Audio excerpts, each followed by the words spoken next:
When you exit a shop with a present in tow, you spot a familiar face. Whoa. Wow. In the cold, sir? Jordan. Jordan smiles when he sees you and waves. He's dressed in shorts and a tank top. Hey all you cool creatures. I'm Cryptid. Welcome to the Cryptid Plays YouTube channel. And today we are playing For the Love of Christmas, which is a, of course, Christmas-themed visual novel where you play a writer from a small town in the Midwest who had moved to Los Angeles to jumpstart your writing career. However, the job was not as nice as you had pictured it. You were forced to work long hours with poor pay and no lunch breaks as an uncredited writing assistant.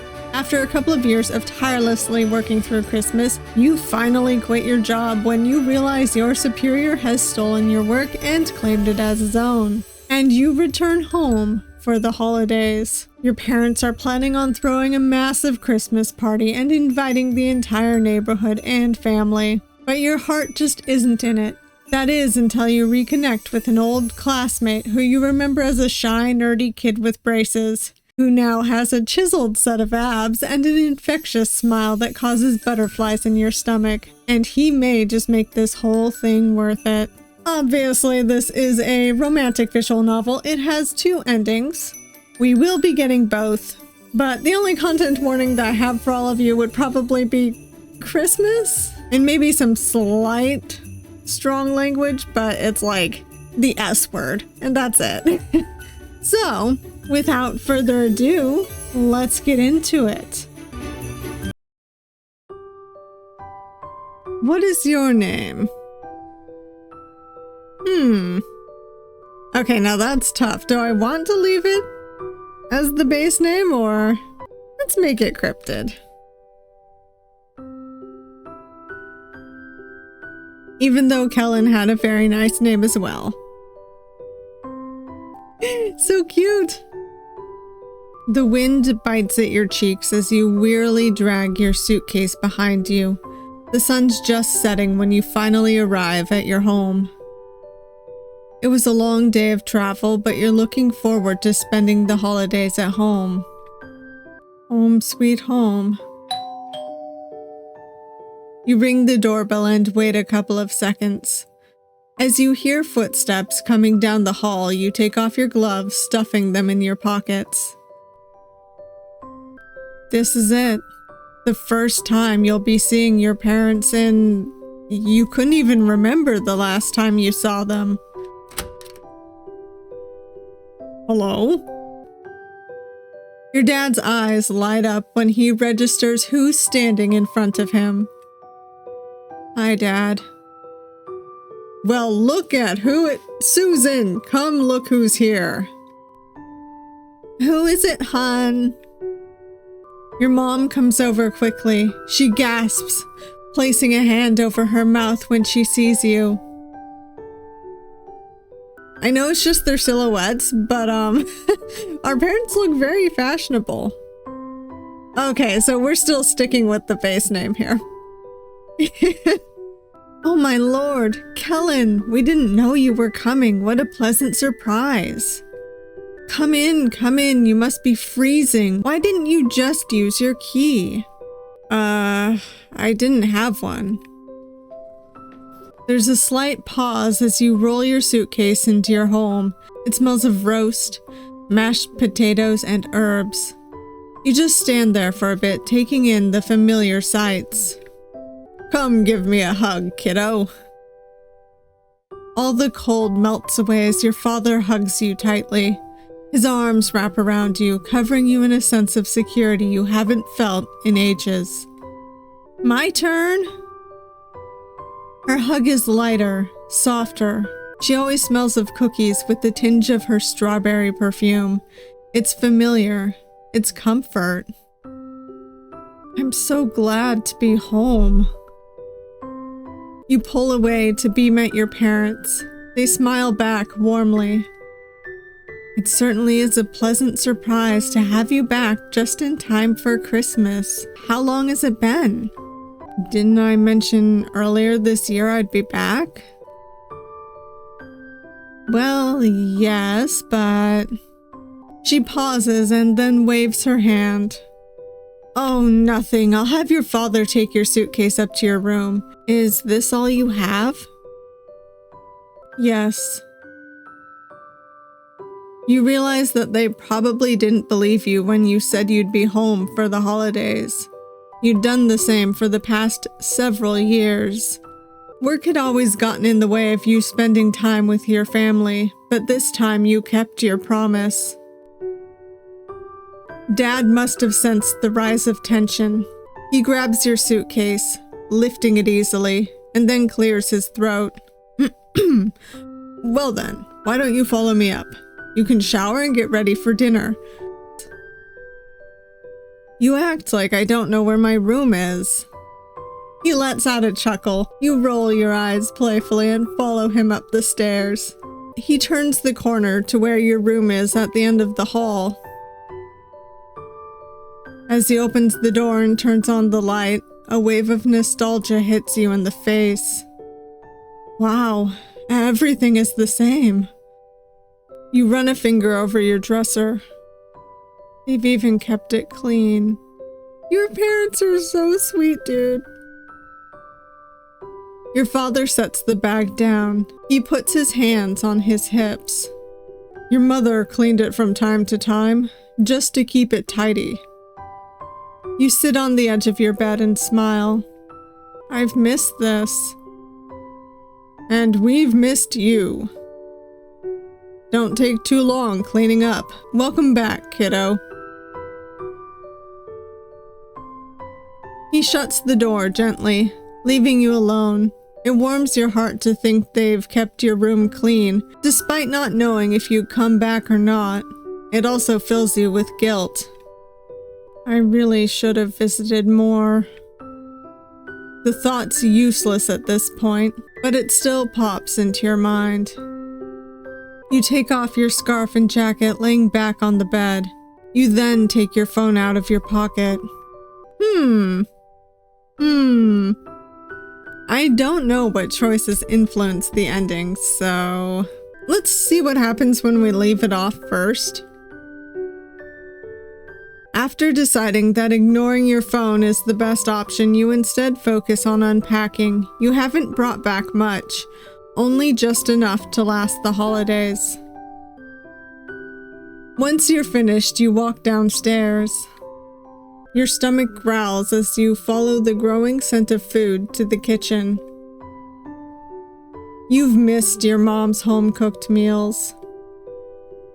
Smells delicious. Thanks, sweetheart. Before you could try and sneak a taste of the bowl of mashed potatoes in front of you, the doorbell rings. Can you get the door? I need to finish up here. Yeah, Mom. Actually, I want to see what happens if we, check our phone real quick. Like I said, I don't know what influences the endings, but I have a feeling it's going to be more relationship-oriented stuff. Turn on your phone. You turn on your phone. You jump at the sheer amount of texts and missed calls that come rolling in, making your phone vibrate rapidly. Several missed calls from the team. You don't want to, but you check the text anyway. You already knew what they were going to say.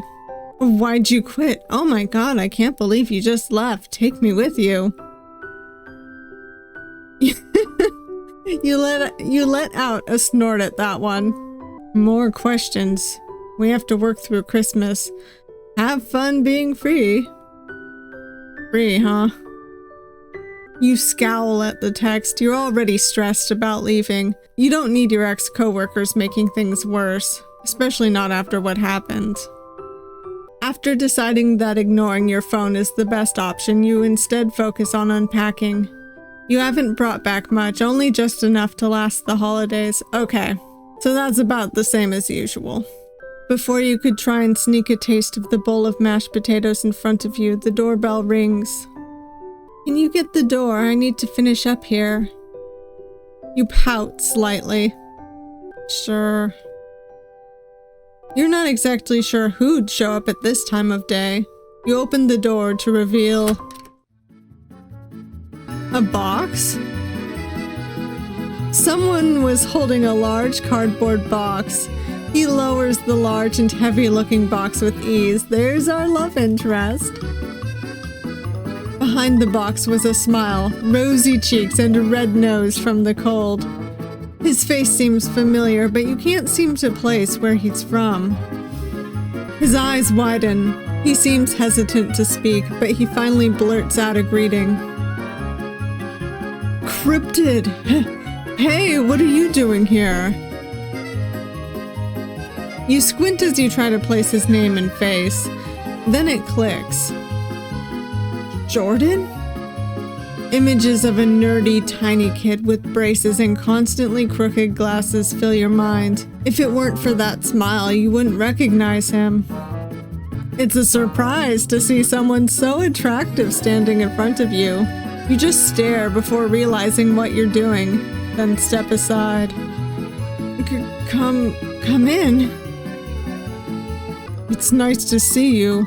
It's nice to see you. I mean, not that I was waiting to see you, You close the door and step forward, your eyes on him. At the same moment, Jordan turns. You bump right into him. Before you could fall, Jordan's hand shoots out, landing on your lower back and steadying you. Easy there. Whoa. Sorry, I'm so sorry. It's okay, it's all right. That box must be heavy. It's not, you're fine. There's an awkward pause as you step away from him. Your heart's pounding in your chest. Jordan sets down the box, avoiding eye contact as he wipes his hands on his coat. Anyhow. You're probably wondering what I'm doing here. Just had to stop by. It's Christmas time after all. Well, what I mean is that your parents want to borrow some decorations from mine, so here I am. You aren't paying attention to what he's saying. Instead, you stare at him, as if he's some mirage that randomly materialized out of thin air.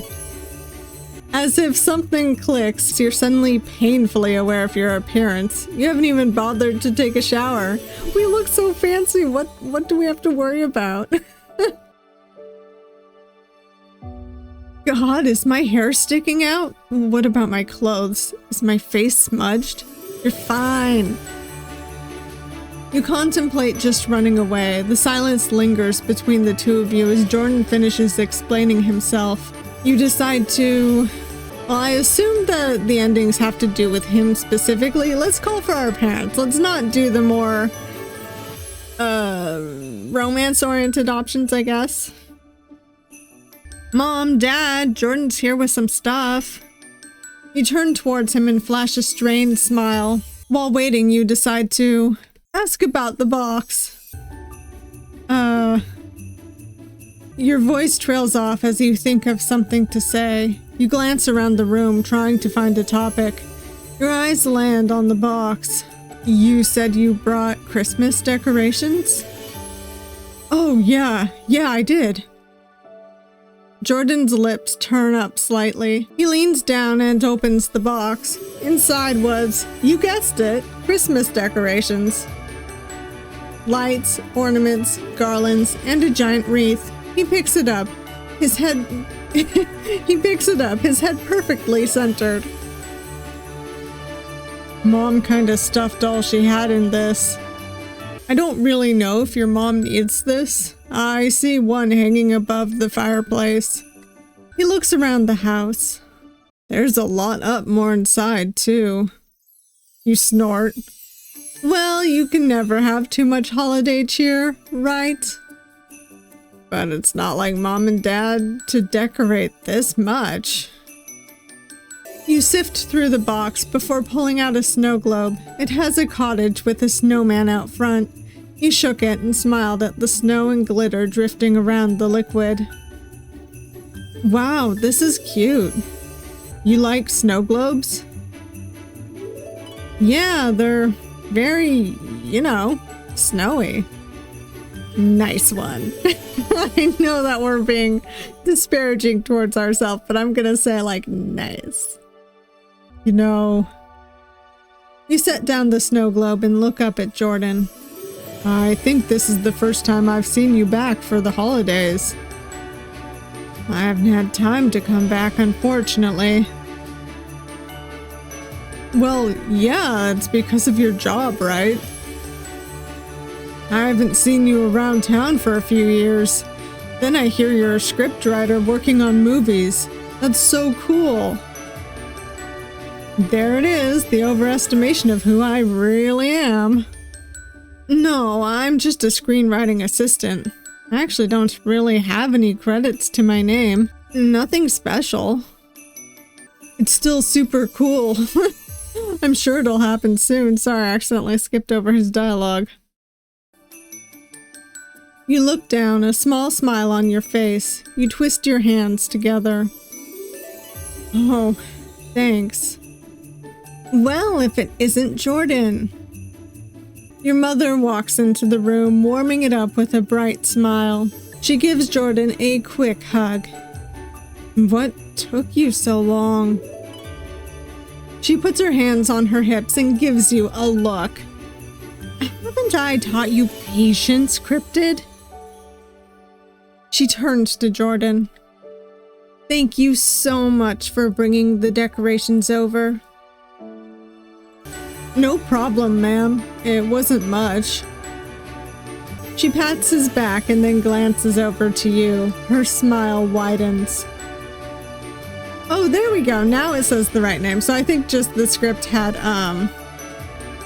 one where the code didn't recognize it. Oh, Cryptid, surely you remember Jordan, right? Yes, Mom. She clicks her tongue. You grew up so well. I remember when you were small, always so shy. Look at you now, all grown up with a job in Silicon Valley. What are you doing again? Making boogie pet toys? It's bougie, ma'am. Right, an engineer. Now, if only I had a son-in-law like that, attractive and successful. Oh, Mom, you and Dad must be very, accepting. I appreciate that. Hell yeah. Jordan's face erupts into a blush. He doesn't seem used to all the compliments. You cross your arms, a proud smile on your face. Seriously? That's awesome. It's nothing special.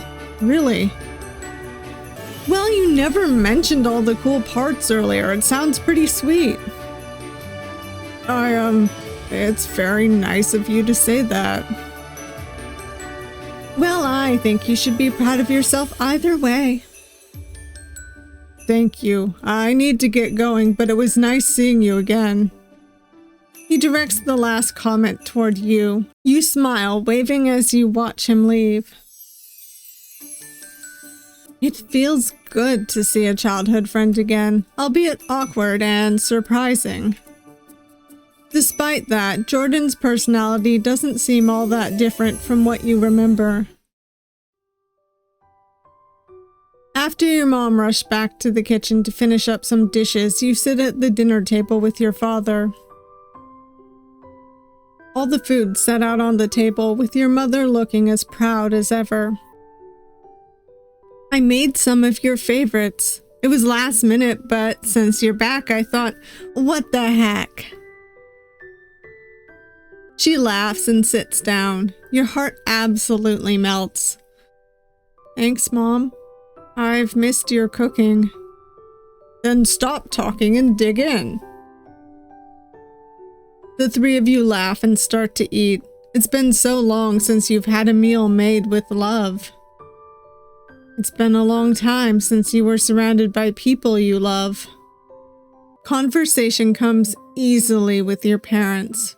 You try and succeed in avoiding the topic of work, opting instead to talk about what they've been up to instead. Not really a golf guy, but I thought I should give it a try. And did you like it? He snorts, stabbing a piece of meat with his fork. My golf clubs have been sitting in the garage since the first day. You let out a short laugh.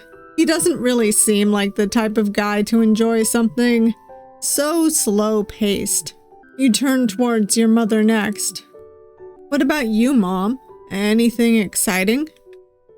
Her eyes light up and she claps her hands. You prepare yourself. This is a sign that she has just the most wonderful thing going, and she can't wait to gush about it.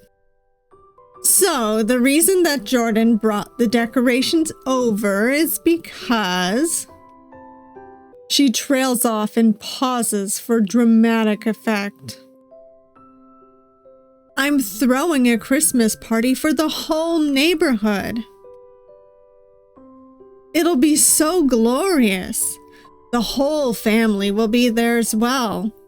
I'm thinking of so many ideas. Decorating ornaments together, making hot chocolate, watching Christmas movies, and oh, there's just so much that can be done.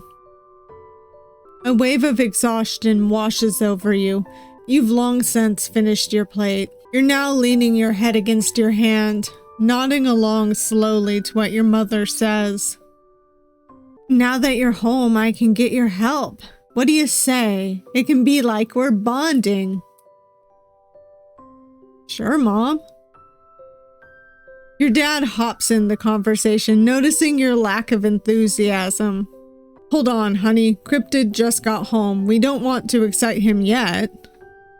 Your mom glances at you, concern evident in her expression. Right, I'm sorry, sweetie. Are you okay? Just smile and nod. You smile and nod. Yeah, I'm fine. The party sounds fun. I'm glad. Your dad reaches over and grabs your hand. He looks at you with eyes filled with warmth and love. I'm glad you're home, kiddo. I've missed you. A lump rises in your throat. You want nothing more to cry in his arms like you were a little kid again. Instead, you swallow your tears and take a deep breath. I've missed you too. There must be a curse placed upon all Christmas lights. You spent the past 20 minutes of your day sitting out in the cold trying to untangle the bundle of holiday cheer. After you've finally untangled them, you're now trying to wrap them around the gutter on the side of your house. Lucky for you, you have a movie playing inside your head. Your movie. The idea's been evolving in your mind for a while. When you pitched it to your boss, you even volunteered to write the entirety of the script. But you were rejected. Her cat wanders out of her open apartment door and into the hallway. She doesn't notice, her attention focused on finishing dinner. You heard my desk creak, I apologize. Your voice is quiet as you speak aloud, as if the words are a secret that need to be whisked away by the winter wind. You have a habit of thinking out loud to let the ideas flow naturally without being interrupted by the thoughts inside your head. She hears a soft knock at her door. She turns to see the door open, a girl holding the escaped cat in her arms with a shy look. Oh, how cute! He would write a girl's love movie. Oh, that's so cute. The girl is gorgeous, tall with soft brown eyes and a purple dress that makes her look like royalty. The protagonist feels her heart. A loud barking suddenly interrupts the introduction of the love interest. You look up to see a large white dog bounding over to you. Just the sight of a large beast running towards you is enough to make you step to the side as it jumps.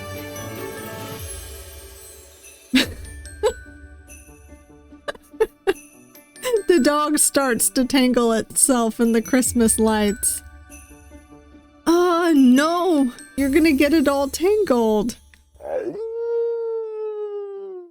It howls in delight as you start unintentionally playing tug of war with it. The sheer size of the dog made it a struggle. Snowball, come back! Jordan huffs as he runs towards you at full speed. By the time he reaches you, Snowball is laying on his back, looking at you for some belly rubs. I'm so sorry. Snowball's so rude sometimes. Aren't you, Snowball? Snowball ignores Jordan. Your face flushes as you realize the similarity to the movie idea you were just thinking about.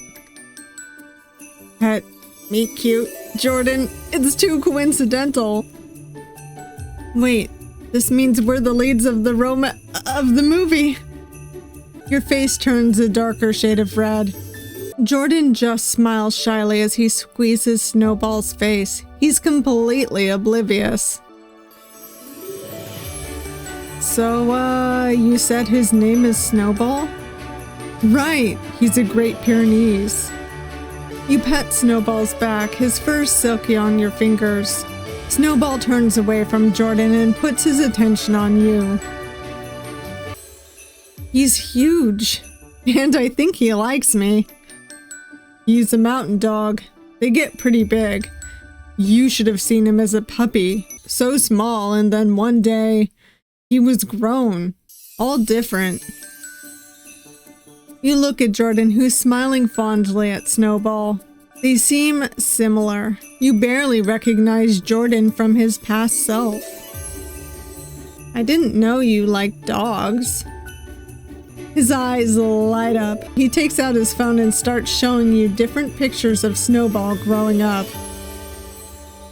I love dogs. I love all animals, actually.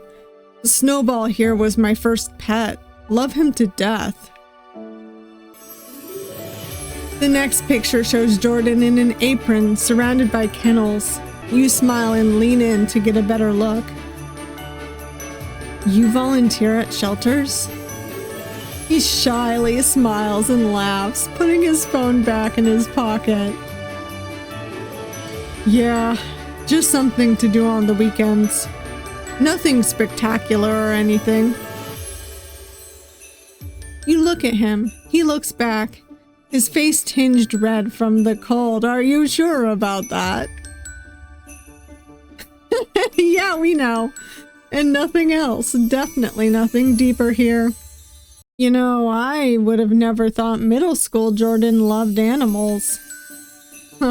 Well, I was practically an invisible nerd back then. I was super shy and awkward. You shrug. I mean, we were still friends. Right. Thanks for being so kind to me back then. You really didn't have to do that. What do I say? Man, I don't know. Our classmates were missing out. You know what I think? What? You lean into him. Your lips curl into a smirk. I think our classmates missed out. Look at what a package deal you've become. Jordan's eyes widen, and his mouth hangs open. Package deal? You nod. Yep, I bet they're crying about that right now. That's... Jordan pauses. He looks as if he wants to say something. You lean in closer. I'm not as good as you think I am. I'm just me. Isn't that enough? The smile on his face seems genuine when he hears you say that. Sorry to make you flustered like that.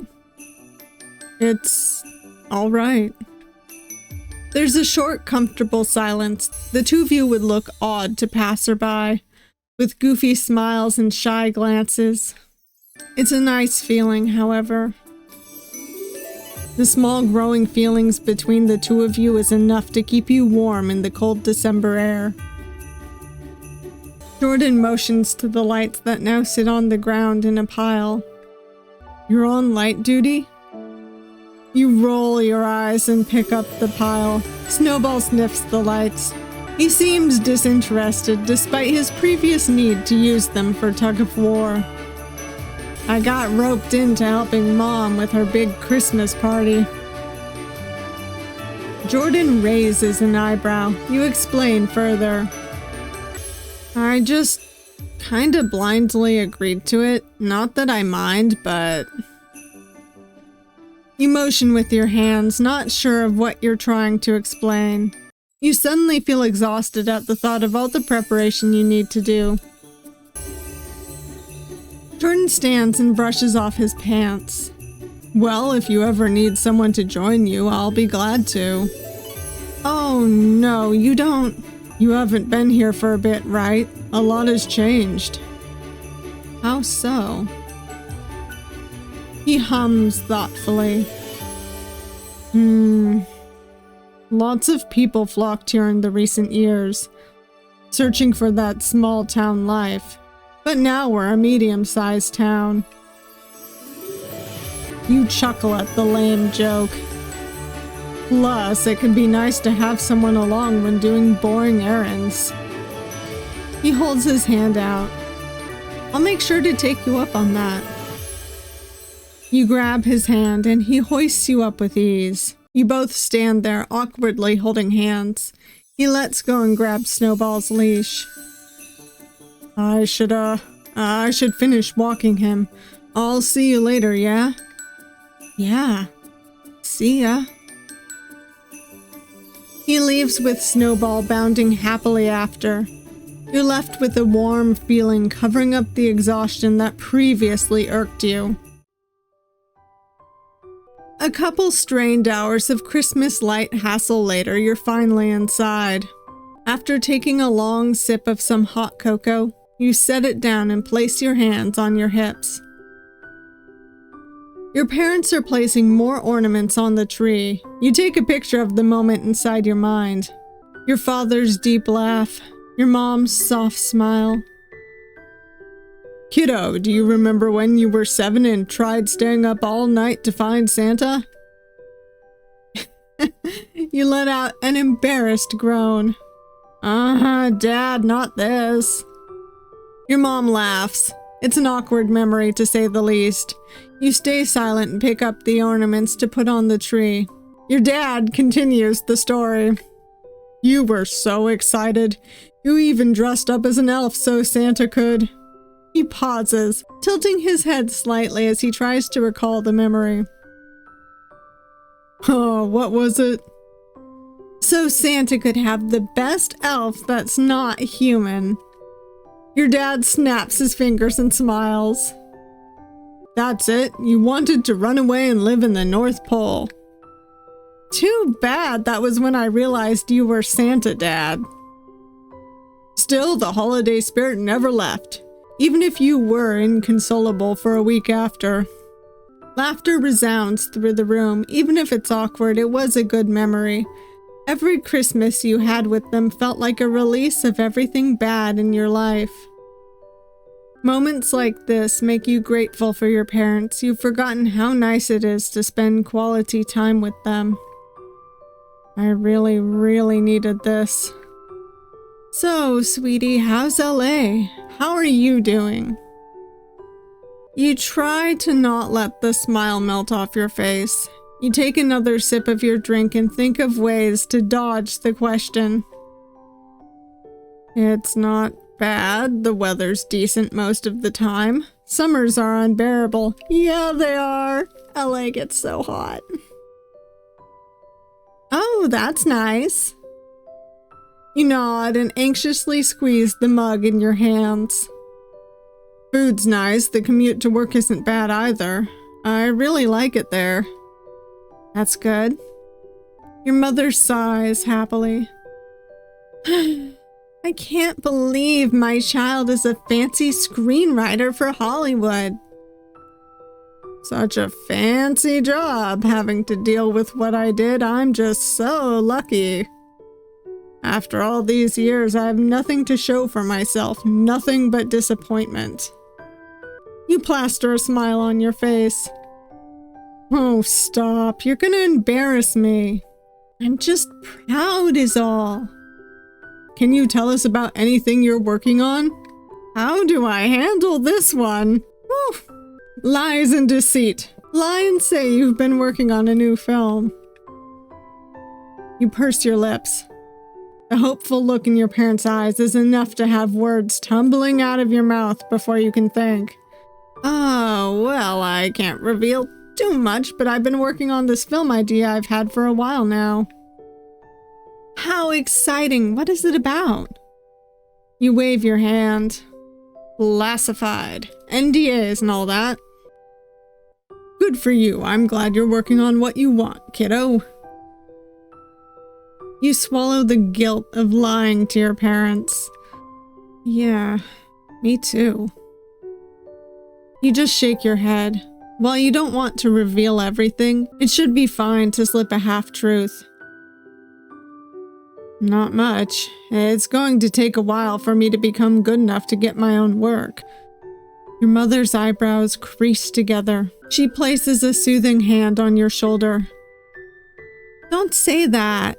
Something will come around eventually. Your father nods. That's right, kiddo. You're talented enough, just gotta show them what's what. Doing that definitely worked out. While your parents try to assuage your doubts in your skill, you swallow the... Oop. Well, let me read that.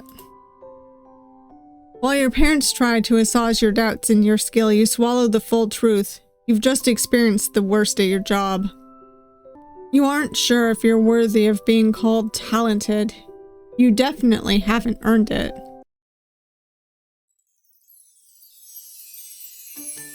Jordan's right when he says the town's changed. You've decided to go out shopping for Christmas presents for your parents. Normally, ordering something online would suffice, but going out was better for you this time around. It's practically a new town to you. A majority of the stores are ones you've never seen before, much less heard of. You end up taking more time than you'd initially wanted to.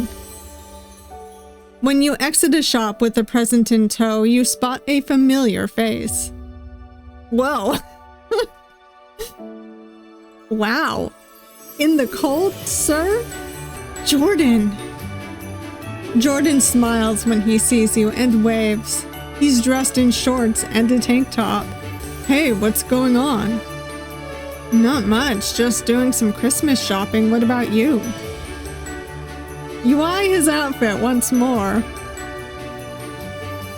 Not really dressed for winter. Oh, I just finished working out and was gonna head into... He pauses. Head into... where? His eyes flicker to the store that's right next to the one you just came out of. It's a comic book shop. This guy is my kind of dude. Oh, do you like comics? You were friends, you should know this. You know, still. Freaking awesome. D&D is also cool. Actually, it was for some D&D stuff. I mean, Dungeons and Dragons. You know, nerdy stuff. Oh, sweet. You know, I've always wanted to get into D&D. He smiles and his eyes light up. Really? You nod, stepping closer to him. It takes a lot of creativity, right? I am a writer after all. I'll show you the ropes sometime. You hum thoughtfully before your gaze drops down to his outfit. You then look back up at him. Do you not bring extra clothes to the gym?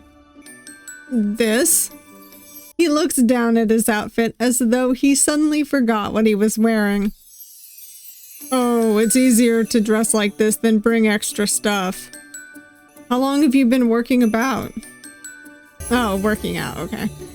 Probably since halfway through my first year of college. Yeah, that's when I really started getting into it. How often? 4 days a week if I'm not busy, but sometimes I only get 2 or 3 days of workout in. Wow. Do you eat healthy too? Jordan laughs slightly. Not really. My eating habits stayed the same, so I'm not a full-on gym bro. Still, it takes some dedication. Yeah, it does. I first started out because someone said it'd help with self-esteem. And here I am. Years later, it's become a habit. And your self-esteem? Higher, I think. I don't know. You take another look at him. Jordan's truly shaped up since you last saw him. You mean it when you say it takes dedication. No one can get that fit without a lot of hard work. I don't know. Jeez, what does this guy like? I feel like he would prefer the compliment on the dedication. But let's compliment his looks. You cross your arms, giving Jordan an obvious look over. You nod as your eyes meet his. Yep. I think you look incredibly attractive with or without the muscles. Oh, that's so sweet. Okay, so that's probably one of the sweeter decisions. Huh? He takes a step backwards as if blasted away by the sudden compliment. This game keeps subverting my expectations on what the answers actually are gonna be. So Jordan covers his face shyly with his hand. Thank you. There's a pause. Jordan takes a slight break. I think that you're very attractive as well. Yeah. Now it's your turn to be flustered. You didn't expect him to flirt back. Oh. You laugh as a warm feeling spreads through your body. I'm glad we feel the same then. About our attractiveness. You nod enthusiastically. Yes, we are so attractive. There's a burst of laughter from the two of you at the awkwardness of trying to flirt. After giggling to each other like a bunch of little kids, conversation flows easily. There's a small spark between the two of you. You feel afraid to comment on it further, lest it turn into a flame. What about you? How's work? It must be nice getting a break. You tense up once again at the mention of work. At this point, it's a reaction that's ingrained itself into the deepest parts of your psyche. It's really nice. I'm normally so busy I don't have lunch breaks, much less come home for Christmas. Damn. That sucks. I'm sorry. You wave your hand dismissively. It's alright. I'm here now, right? Right. And all your hard work will lead you somewhere. I know it. And he pauses and gives you a cheeky grin. It makes you feel better. I had to design the most ridiculous dog toy of my life. Really? What was it? Jordan shakes his head. A chew toy shaped like a giant stiletto heel with a built-in treat dispenser. A what? A chew toy shaped like... I heard you the first time, but how'd that even work? His eyes light up. His eyes light up, and you have a feeling you're going to regret asking. 5 minutes and a long explanation involving the intricacies of treat dispenser design, and you're beginning to think you were right. You think it sounds stupid, don't you? A little. Maybe a little, but what's important is that you enjoy what you're doing. Thank you. But if you tell me that, you have to believe the same for yourself. His voice becomes softer, as if he sees right through your words and into what you're really feeling. So much for trying to hide it, though have I really been trying? You just smile in response. You're too nice, Jordan. I can say the same for you. I should probably continue shopping now. Don't want to stay out too late. Jordan takes out his phone and glances at it. Oh shoot, I need to get home and wash up for dinner. I'll see you later, yeah? Yeah, see ya. Wait, before I go, is there anything I can do to help with prep for the party? I kinda have nothing to do while at home, besides working out. You purse your lips and cross your arms. Well, I'm having trouble with a playlist. I don't really know what the kids are listening to these days. You both chuckle. Then I can help. Are you free tomorrow? Free as a bird. Great, see you then. Jordan jogs off and away, leaving you alone to your thoughts. It'd be easy for you to slip into the dark place you've been for the past few years. All the bad memories could come rushing back at you at this moment. No, it's the holidays. Don't think about it anymore. After pushing those thoughts away, you continue to shop. While it's easy finding gifts, it's much harder finding ones that fit your budget. Your job never paid well, but now that you have no job, the budget's even tighter. It's frustrating considering you want to show everyone how well you're doing now. You aren't. After finally finding enough gifts, you start making your way back to the car you borrowed from your parents. The comic book shop catches your eye as Jordan floats into your mind. Maybe I should get something for him. You walk into the store. You already feel overwhelmed by the sheer amount of specialty stuff that you're facing. Not me. You're alone in that, sir. A man looks over at your confused expression and smiles. Can I help you? You pause, realizing that you don't know exactly what to get Jordan. My friend plays D&D and I'm looking for a Christmas present for him. Any suggestions? Do you know anything about D&D or what he plays? You shake your head.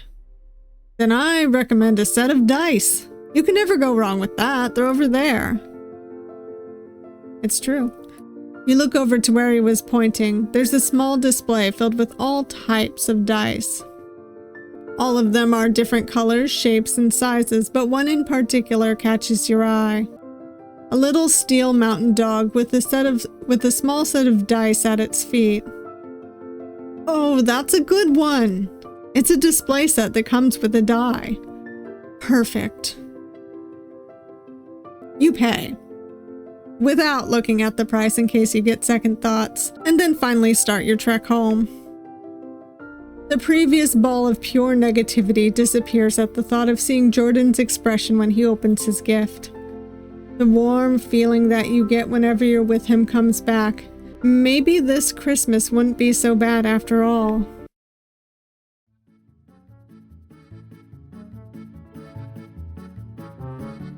Nervous, are we? You pace back and forth in front of the door. You aren't necessarily nervous about Jordan coming over. It's more anxiousness. It feels like it's been ages since you hung out with someone. Sure, it's only so he could help out with the Christmas party, but still. Your hands are all sweaty and clammy. As soon as the doorbell rings, you open the door. Jordan's standing there with a smile on his face. Hey. Hey. Your mom peeks her head into the room. Her face lights up. Jordan? Oh, what a pleasant surprise. Jordan walks inside and you shut the door behind him. Both of you stand next to each other while your mother gives an impish smile. It's such a pleasure to have you over. Would you like something to drink? I can make hot chocolate. You groan. Seriously, Mom? You didn't make me hot chocolate. That's because Jordan is our guest, sweetie. You roll your head to the side.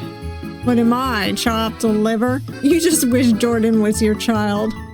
She laughs and pats your shoulder. I'd be blessed to have both of you as my children, you know.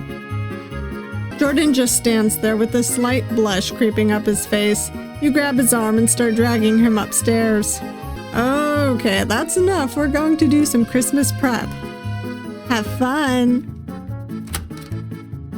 A wave of embarrassment hits you as you open the door to your bedroom. You're aware of how childish your room seems, especially now that you're well into adulthood. Jordan walks in, his eyes taking everything in. He glances at pictures, looks at your bedspread before landing on the embarrassingly large pile of stuffed animals you have. This is a nice room, very cute, but this... He picks up an orange dragon-looking thing. This is amazing. I didn't know you liked pokies. You look away. It isn't necessarily a hidden hobby, but you don't make a habit of talking about it to people. Oh, yeah. I was kind of obsessed with pokies. Really? What's your favorite type? You motion towards the lizard. Blaze types. You try to grab it from him. Jordan creases his eyebrows and turns away from you. Oh no, I'm keeping it. Did you know that Chard is one of the most popular pokies? And for good reason, too. They have high defensive stats against wind types, and they can easily melt clay types as well. An all-rounder, if you will. You sit on the bed, and he sits next to you. He squeezes Chard tightly as if it's going to disappear. It's cute. You really know your stuff. It makes me a formidable opponent. You raised an eyebrow. Really? Even against... You reached behind you and grabbed a random stuffed animal. This? Jordan starts laughing hysterically. You glance down at the stuffed animal. It's a cat-looking creature, beige in color and small in size. It's a dust type, vulnerable against blaze types. I can work with this. Good luck. Why do you even have it? You frown and squish it. It feels soft and plush in your hands. It's cute. I can use its cuteness against you. Jordan chuckles. All right. We'll have to battle it out sometime. That'd be fun. He reaches into his pocket and takes out his phone. Unwrapping the headphones, he hands you an earbud. So, he starts tapping around his screen. I got some song suggestions. Sorry I don't have better headphones, but this'll have to do. The first song is pretty chill, but I think it'll be good to play later in the night. He puts in his earbud. You do the same. He closes his eyes as the music starts to play. The earbud stretches out too far for you to reach, so you scoot closer to him. Jordan's shoulders touch yours. His body leans towards you. The close proximity is enough to leave you fidgeting as the song plays. Jordan shifts slightly as if also taking notice. Oh no, Jordan, I'm sorry. I'm going for no relationship first, or whatever the one of the endings is. Put some distance between the two of you. You scoot away from him. Oh, sorry. You're alright. Didn't want to intrude on your personal space. Jordan clears his throat and smiles. Oh no, he would have loved that. Do you like the music so far? It's nice. You have really good taste. Thanks. The two of you stay silent for a bit, then the next song comes on. Oh, I really like this one. The gears in your mind start turning as you imagine a scene that would be perfect. You start mumbling to yourself, reaching for the laptop that's on your bedside table. With the earbud in? He's gonna fall on you or something. The camera pans over to show both the characters. You open your laptop and start typing furiously in an empty document. The song continues, as do the ideas in your head. Your fingers move at lightning speed. It's as though these ideas would fade into nothingness if you don't get them out now. Good enough for now. Wow. You look to see Jordan staring at you. You feel your ears turn red hot from embarrassment. You just smile sheepishly. Sorry, got carried away. Jordan shakes his head. You're fine. I thought it was cute. Besides, it's inspiring to see someone as passionate as you are. So I have a feeling he would love our idea, so let's just apologize. Shit, I'm sorry. You snap your laptop closed and set it back on the table. Sometimes I get too lost. Sorry.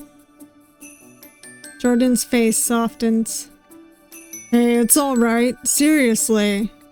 If you ever need anyone to listen to your ideas, I'm here. Thanks. He clears his throat and playfully bumps his shoulder against yours. So, screenwriter. What other stuff have you worked on? Oh, well... You shrug, not wanting to admit that you've gotten no credit, yet you trusted him to not make fun of you. I've worked on several films. I never, actually got credited for anything. Really? Tell me more. Are you actually interested? Of course I am. I wouldn't be asking if I wasn't, right? It seems like you're always blushing around him. You talk about films for the next hour or so before hurrying to finish the playlist. Jordan eventually leaves, saying he has some things he has to take care of. After seeing him off, you find your dad in the living room. He's turning on his gaming console. Dad is awesome. Hey, kiddo. Saw that Jordan came over. Yeah, we were just working on stuff for the Christmas party. That's nice. He's a good kid. There's a slight lull as he focuses on choosing a game. After finding one that satisfies him, he hands you a controller. Are you challenging me? He laughs. Kiddo, when have you ever beat me? So that's a yes. It's a kart racing game. You've always played it with him whenever you had the chance when you were younger. It's a lot of fun. He always lets you win until the very last second. The two of you make small conversation while concentrating on the game. So, how does it feel being home? It's good. Really good. I've missed you guys. I've missed you too. Ah, not the shell. He chuckles, leaning forward on his knees. His face suddenly grows serious as the game continues. You know, about a year ago, I got laid off. It was really stressful. We even almost lost the house. What? Your father turns towards you, taking in your shocked expression. He sighs. I promised your mother we wouldn't tell you. Why not? I could have helped. We didn't want to worry you. You were chasing your dreams. It would have been unfair of me to interrupt that. I know you were probably barely scraping by yourself based on how expensive LA is. Your dad smiles, using a boost on the game you've forgotten. It worked out. Jordan's father ended up helping me find a nice paying job, so there was no reason to involve you in the first place. Dad. My point is, bad things in life will happen. You'll be stressed out, but everything will work out in the end. A sense of guilt grasps at your heart. You had thought you were being a good child, keeping up with them whenever you could. But in reality, you've been so caught up with yourself, you missed out on the most important parts. God, I'm so terrible. I quit. My job, I mean. My boss was just absolutely horrible. I worked so hard, and the only thing I got back was my work being stolen. He pauses the game, putting down his controller. His arms wrap around you and squeeze. I'm so sorry that happened to you, sweetheart. You made a good decision, okay? I'm proud of you, no matter what. Say thank you. You hug him tighter. It feels like all your stress is slowly, very slowly leaving your body. I appreciate that, really. We'll always be proud of you, okay? We'll always support you. Don't be afraid to lean on us for help. Thanks, Dad. I love you, kiddo. I love you too. Aww. You lean in close, watching the pot as sugar melted into a golden color. You sigh. It's your third attempt at making caramel, and you were hoping it was the last. You hear your mom walk in, her voice carrying throughout the house. You can just go to the kitchen. He should be in here. Thanks, I hope gift wrapping goes well. Jordan walks into the kitchen with his hands filled with groceries. Hey. You feel your face warm up at the sight of his bright smile. Jordan, what are you doing here? I saw your mom at the store and she said she was swamped with trying to finish prep and wrap gifts in time. So, since I didn't have much to do, I offered to come over and help. Oh, thank God. You peek into the bags he brought. Perfect. This is the stuff to make some apple crisp. I can help you with the recipe, but can you chop up the apples for me? Sure thing. It feels almost domestic, cooking in the kitchen with Jordan. Christmas music plays in the background as the two of you work together, talking about whatever comes to mind. This looks pretty good. Jordan looks into the pot that you are furiously staring at. It looks perfect, the deep golden brown liquid emitting a sweet scent. Is this your first time making caramel? Third. The other 2 times ended up in flames or burnt. Mind if I try? Not while it's molten hot. Sure, don't be afraid to tell me if it's bad. You hand him a spoon. I'm sure it's great. He takes a spoon and scoops out a tiny bit of caramel. You watch with curious eyes as he blows on it to cool it down. After eating it, he pulls the spoon out of his mouth. A bit of sauce lands on his cheek. This is really good. Tell him about caramel. You burst out into laughter, pointing at his face. You got a little something on your face. Huh? His hand reaches up and rubs the wrong side of his face. Here? You shake your head. He rubs higher. Here? You bend over in laughter. No, you goofball, it's on your chin. Oh. After wiping it off, he gives you a goofy grin, causing you to giggle more. I must have looked stupid, huh? No, just silly. He laughs with you, and the two of you go back to baking. Hey, can I tell you something? Sure, go ahead. You seem a lot happier recently. I mean, when we first met, again, you seemed... He tries gathering his thoughts. Your smile didn't reach your eyes. You weren't shining like you were just now. The butterflies turn into a pit of churning anxiety as realization hits you. He's been trying to cheer me up. All those jokes, acting silly, it was for me. I guess I wasn't masking it as well as I thought. Thank you, Jordan. For what? You give him a soft smile. For always cheering me up, you're one of the reasons I can really smile. He starts to furiously stir the apple mixture in the bowl he's holding. Oh, stop, you're making me blush. If I'm being honest, I felt pretty helpless recently. My boss, he stole my work, it's why I quit. I also found out recently that my parents went through a hard time last year, so I've been facing some guilt about neglecting my family as well. I worked so hard for this dream that I got tunnel vision. I have nothing else to show for it. You heave a sigh, greasing a baking pan. Maybe I'm not good enough, you know? Then I'll never get a break I needed. I'm stranded right now. And I'm thinking maybe it's easier to give up screenwriting and not go back. No. His shout jolts you out of your rant. You look over to see Jordan staring at you with wide eyes. I mean, you don't have to quit. We all have trouble when it comes to careers, right? I mean, I'm a pet toy engineer.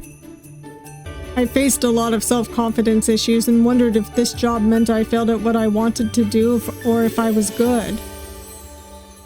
It's okay to feel lost, but don't give up. You'll be able to find your way, I know it, and you have people around you to lean on if you ever need it, me included. It's silent for a while as you let what Jordan said ruminate in your brain. After finishing all the baking, he takes you out for a drive. The two of you finally arrive at a deserted beach. It's covered in snow. This place is only popular during the summer. Jordan huffs, blowing air into his hands as the two of you stand, looking over the frozen sea. Are you feeling any better? I am. You were right. I do have people to lean on. I'm not alone, and I can keep going. That's right. Jordan smiles at you brightly, his nose and cheeks tinged red from the cold. Oh my god. Oh my god. I think I'm falling in love. Nope. Don't think about your feelings. You shake your head, taking in the cold winter air. It clears your mind. No, that's not it. He's just a friend. Don't mistake kindness for romance. I need to stay focused on the more important things. I don't have time for love. It's finally Christmas Eve. All the hard work you've put into making sure the Christmas party was perfect, at your mother's request, is finally going to pay off. You sit around the Christmas tree with your parents, each of you holding a present. It's a family tradition to open at least one present on Christmas Eve. All right, who first? No one answers. Your mom nudges your father. Go ahead, darling. Fine. Your dad ends up getting a gift card to his favorite specialty store. Your mom gets an all-expenses-paid trip to the spa. Both of them look extremely happy about their gifts. Their attention turns towards you, expectant smiles on their faces. Your presents are already a lot larger than you expected. You open it to reveal a brand new laptop. What? We wanted to give you something to help with your writing, so we thought of giving you a new laptop. Yours was pretty old and battered, so now you don't have to worry about it dying out on you so suddenly. You set the laptop aside and hug your parents with all the love you could possibly give. Thank you. You guys are the best. I'm so lucky to have parents like you. Aww. You're sweet, kiddo. You try not to sob and instead give your parents a big smile. The holiday spirit finally seems to take hold of you. Soon after getting everything finalized for the party, people start arriving. Your mother's running around greeting guests while your dad takes everyone's coats and directs them to the living room.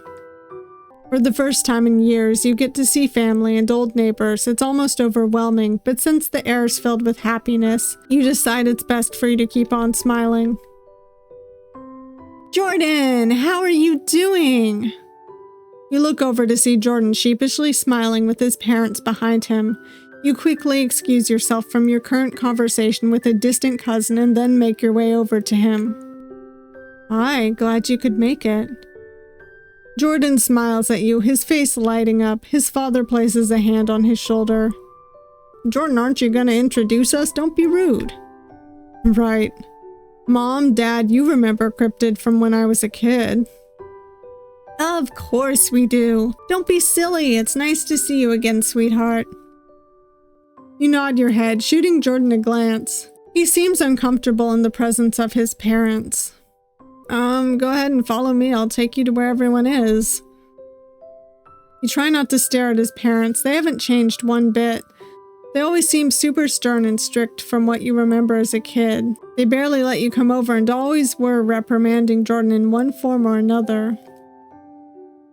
So, how've you been? We hear from Jordan that you're a screenwriter. Jordan glances at you. Sore subject.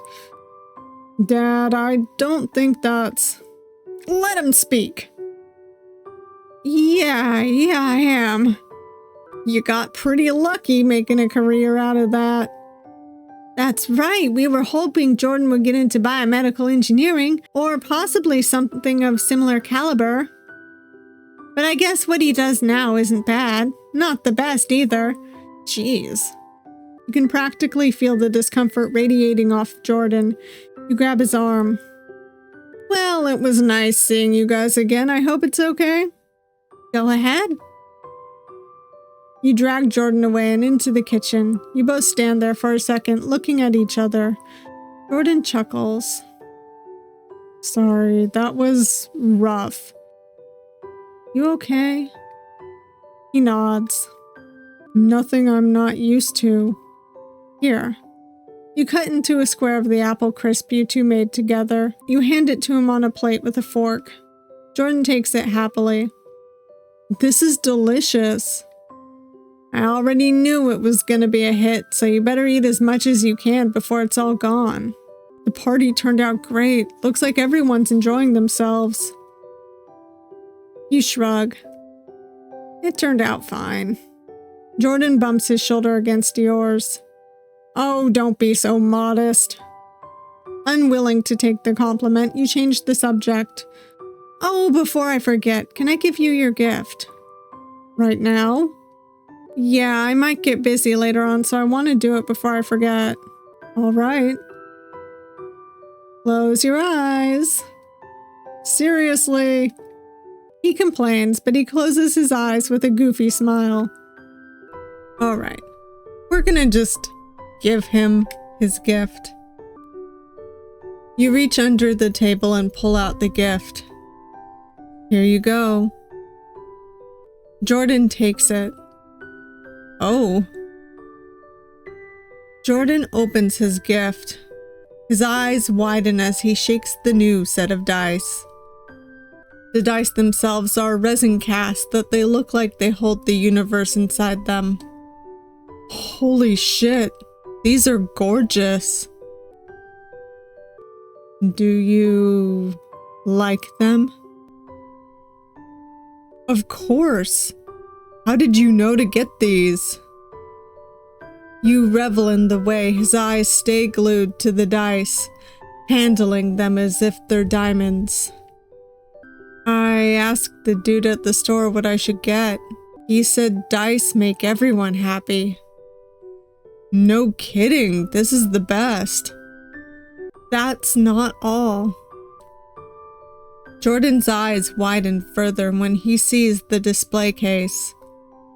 This is adorable. It's a little snowball. I'm glad you like it.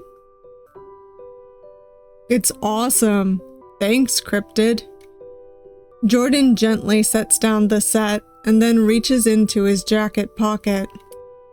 Okay, now it's my turn. He takes out a stuffed bear with glasses that's holding a notebook and a pencil.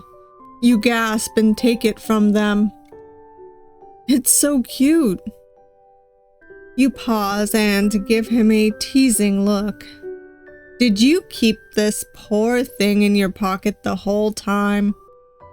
Jordan sheepishly rubs his neck. I'm not exactly the best at wrapping, and I felt kinda embarrassed putting it in a bag, so in my pocket it went. Well, I love it either way. Thank you, Jordan. Cryptid, come in here and say hi. You give Jordan a look. I guess that's our cue to go socialize. Woo.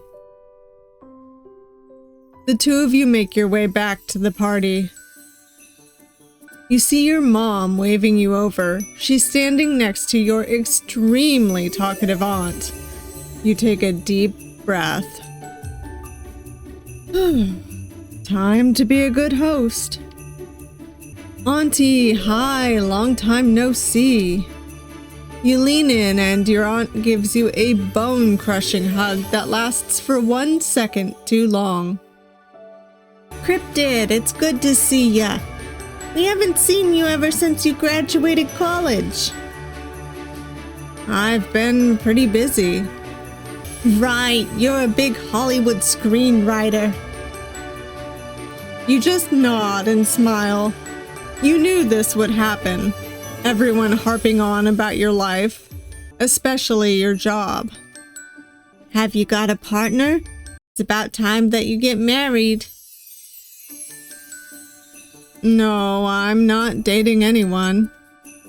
What a shame. Your mom gives you a side eye. It's a shame. I know someone who would be great for you. You look around and try not to dwell on what she's saying. You spot your cousins having a conversation with Jordan and decide to join. I'll be back. You walk over to the group of people that won't press you about your love life. Hey, long time no see. Was my mom badgering you about marriage? You groan and nod. The dreaded question at every family gathering. Everyone nods along, voicing their agreement. It's been forever since we've seen you. I know you get this question a lot, but how have you been? Tired, busy, but coming back home has been nice, especially since I got to hang out with this nerd again. You point towards Jordan, who's taking a sip of his drink. He gives you a sly smile. I've been giving you the time of your life. Helping me hang lights is very riveting. The two of you laugh. One of your cousins picks up a deck of cards from the table. Anyone up for a game? I'm in. You purse your lips. You're already tired of socializing, but a game might be good for you. Let's do it. Sure thing. I hope you all like spoons. After gathering more people to play, all of you sit around the table. The card game itself is pretty competitive. After a couple of rounds, people gather to watch or switch out players. You glance over at Jordan as he picks up a card, then slides it away. His face is so focused that you lean in to whisper in his ear. I see you cheating, Jordan. What? I am not. You hum thoughtfully, squinting at him. Sure, no one's good at spoons. Obviously, there has to be some trick.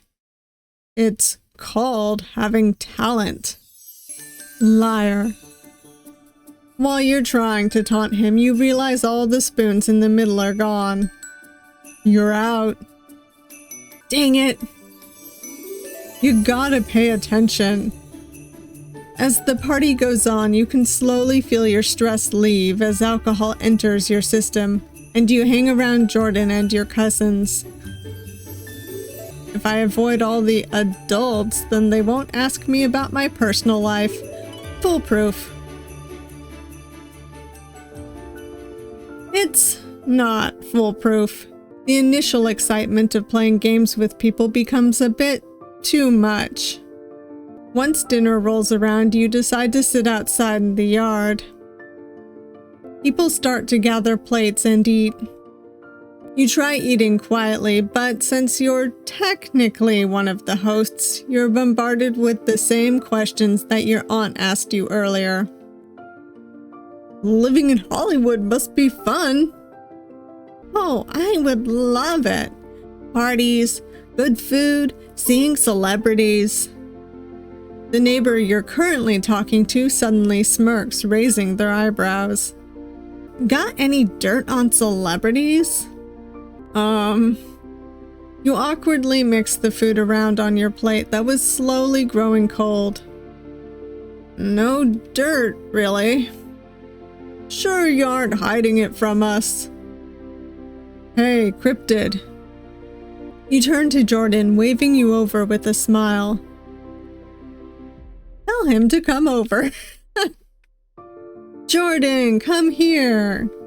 He tilts his head in confusion but bounds over anyway like a loyal puppy. What's up? You grip his sleeve, tugging on it as a signal for help. Oh, nothing. Just thought you'd want to join the convo. We're talking about celebrities that I've worked for. Really now? Jordan raises an eyebrow. Well, I have a story about that. You let out a tiny sigh as Jordan starts talking about a commission he took from some B-list celebrity. Your neighbors seem satisfied and leave after a couple of gossipy comments. Oh my God, please help me. Are you trying to make me suffer?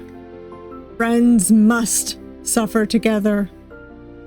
Jordan snorts and pats your head. It must be pretty overwhelming. Don't worry, we got this. The two of you end up multitasking. Trying to get a bite in while handling conversation is exhausting, but at least it isn't miserable with Jordan by your side. After you finish eating, you start to walk around and make sure everyone has enough food. You stand next to your parents and aunt, indulged in conversation. I'm going on a trip with the girls to LA soon. We're going to be taking some tours. Oh, how nice. That'll be fun. Your aunt nods, taking a sip of her cider. I was wondering if Cryptid could pull some strings. She raises her eyebrows. Get us into some film sets. Auntie? You laugh awkwardly, trying to avoid the question. It shouldn't be that hard, right? I'm sure you have all sorts of connections. I don't really... All right, that's enough. I'm just messing around. Besides, it's not like it would be hard. You're a screenwriter. You probably get visitor passes. You're getting slightly annoyed. Actually, I don't. I quit. The air seems to grow heavier as any response is sucked out of your aunt's mind. You pensively look over at your mom only to be met with a shocked expression. What? You quit? Sweetie. Your mom looks at your dad. And you knew? Why didn't either of you tell me? Because I was fearing this reaction. Feasibly, she wouldn't have reacted so badly if we told her beforehand. You know, not in this setting. We can talk about it later. Your father looks over to you and pats your back. Why don't you go inside and start bringing out dessert? You nod silently. You can tell that your mom's still upset by the way she crosses her arms and starts chewing on her lip. The rest of the party crawls on at an excruciating pace. You try and push out what happened, but it weighs on your mind too much. Both your parents and you stand in the living room silently, cleaning without a word. The chatter of your family in the other rooms cleaning makes the silence a little more bearable. You stick a plastic cup in the trash bag your mom's holding. Cryptid, what happened? Why didn't you tell us? You shrug. It wasn't an easy decision, and I didn't know how to tell you. She huffs, tying up the trash bag. I just wish you would have told us. Together. Just nod and agree. You nod, hugging your arms to your chest. I know, I'm sorry. Your mom sighs and sets down the trash bag. I'm not mad, I'm just a little sad you didn't think of telling us the moment it happened. She gives you a hug. Just know you can come to us for anything, all right? She lets you go and then smiles. Now we can't forget our tradition. She motions behind you and you turn around to see your dad holding up stockings. The three of you take a moment to hang them above the fireplace. Your heart slowly starts to fill with happiness again. When everything's tough, your parents always have your back. Time proves that again and again. They love you. They care for you. You never want to forget that. It's Christmas Day, or at least that's what your screaming younger cousins have to say as they run through the halls, waking you from your sleep. So loud, it's been forever since I had a Christmas morning like this. After brushing your teeth and trying to fix your bedhead, you trudge downstairs in your Christmas pajamas. Everyone is already gathered in the living room. You sit next to your father and lean against him, his arm wrapping around your shoulder. Hey, kiddo, how'd you sleep? I'd like more sleep. He chuckles, rubbing your arm. You can take a nap later. It's time for presents. Secret Santa's a tradition among many families, including yours. Your lack of energy slowly dissipates as everyone starts trading and opening presents. It's nice to see everyone laugh and share happiness together, if only for a short while.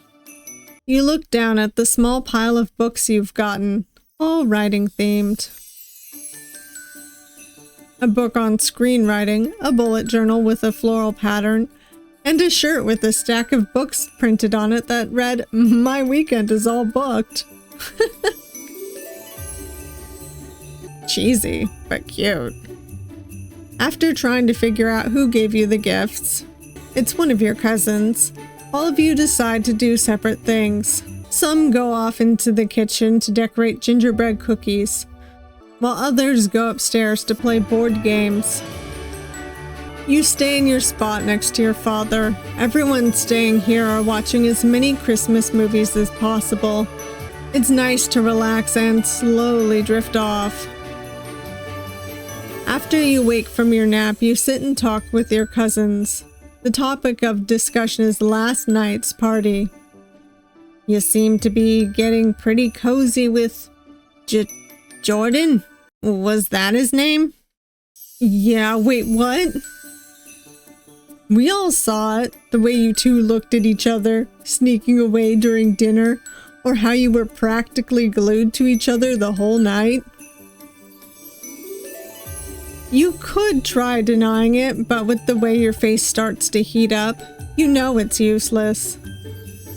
I mean, I wouldn't say we looked at each other a certain way.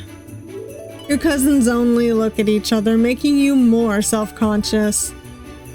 He lives pretty far from you, though, like, normally, right? Yeah, why? Well, what are you gonna do? You lower your head. I haven't really thought about it. This sucks. I won't be able to see him often. So much for getting a crush. You feel a hand on your back. Don't worry about it. Long-distance relationships are hard, but totally doable. My best friend was in one. She lived in Canada and her girlfriend lived in the US.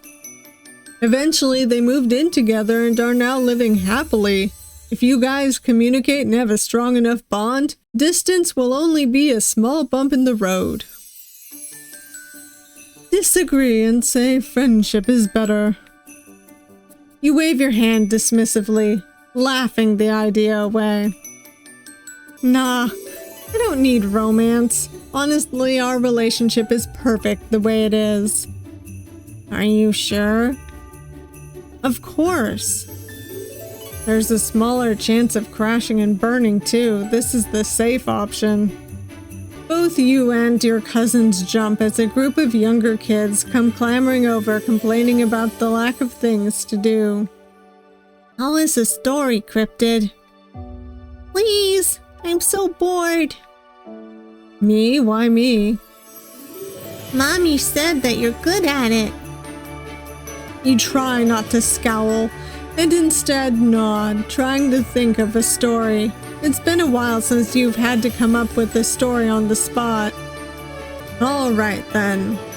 Let me tell you the story of a lone gingerbread knight.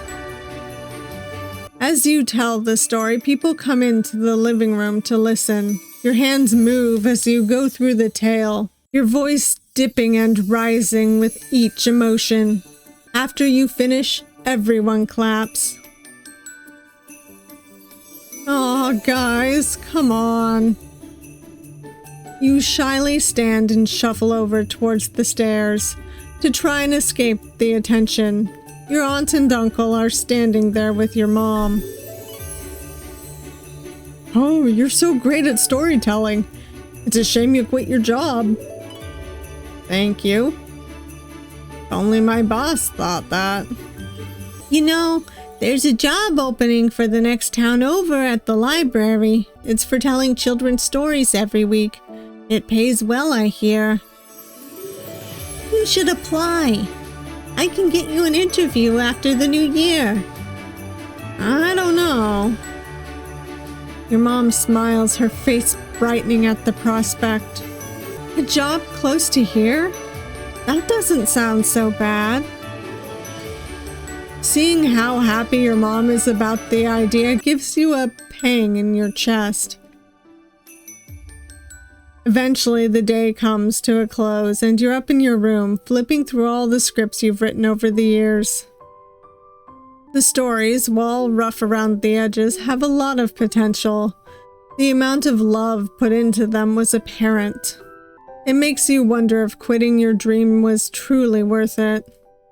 You can almost grasp the happiness you felt back then, how writing a script didn't feel like a chore, but a constant source of dopamine. You find yourself calling Jordan, maybe in search of comfort or a distraction. It's late. He probably won't even pick up. Hello? He picks up. Oh, hey, Jordan. Sorry if it's late. I just wanted to... How was your Christmas? It was all right. Nothing special. Just normal Christmas stuff. How was yours? It was good. Then tiring. Then good again.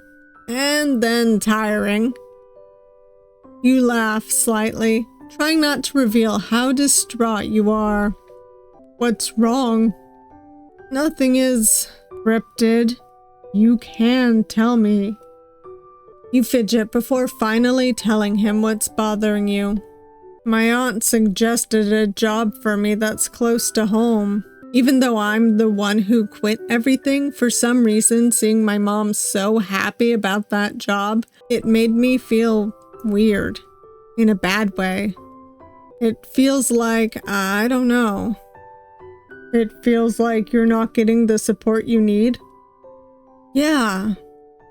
You know, my parents are kind of like that. Well, more to an extreme. They don't really approve of my job. I'm sure you remember the comments they made. They'd much rather me be a lawyer or a doctor. They aren't even proud that I work in Silicon Valley because all I do is make chew toys. Ouch. He huffs. Exactly. Wait, is this bothering you? No, please continue. There's a pause on the phone. He continues. Thanks. Anyway, it just makes me feel like a disappointment. It's easy to feel that way when your parents seem excited for you to do something you don't want to do. It is rough. I'm sorry your parents don't see how great you are. He laughs, the sound flowing directly into your ear. It makes you smile. I'm used to it at this point. Thanks for listening, though. I'm really glad we got to spend Christmas together and reconnect. Tell him you're glad for his friendship. Okay, this will sound cheesy, but even though I lost my job, I'm really happy I gained a best friend instead. Aw, best friend? You raise your eyebrow. Am I wrong? Nope, I'll wear the best friend badge with pride. It's the last breakfast you get to have with your whole entire family before they all depart back to their own lives. There's something so calming about seeing everyone seated around the table, laughing and smiling like real-life worries don't exist here. You're exhausted. Being devoid of any normal and loving human interaction from work, suddenly being bombarded with only that has left you unable to relay those same emotions at the same speed. It wasn't all bad, you have to admit, despite draining your energy. They've also replenished the hole that was created by a soulless job. It's been good to see them happy to see you, and for you to be happy to see them. While you're sad they're leaving, you're satisfied with the time you got to spend with them. After everyone leaves for the airport with your dad as the driver, you're left with your mom. The two of you wash dishes in silence. Until she decides to break it.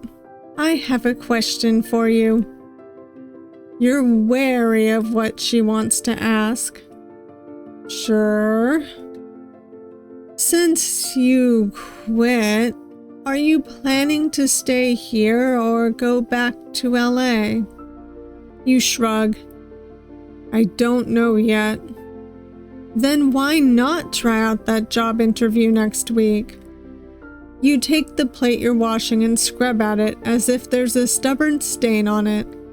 It's close to home, which means you won't disappear for years again. The work pays well, and you won't have to worry about living paycheck to paycheck in LA. You scrub faster. Plus, everyone seems really nice based on what my sister said. No one will be there to take advantage of you. That was the final straw. Her words sting, making you drop the plate in the soapy water.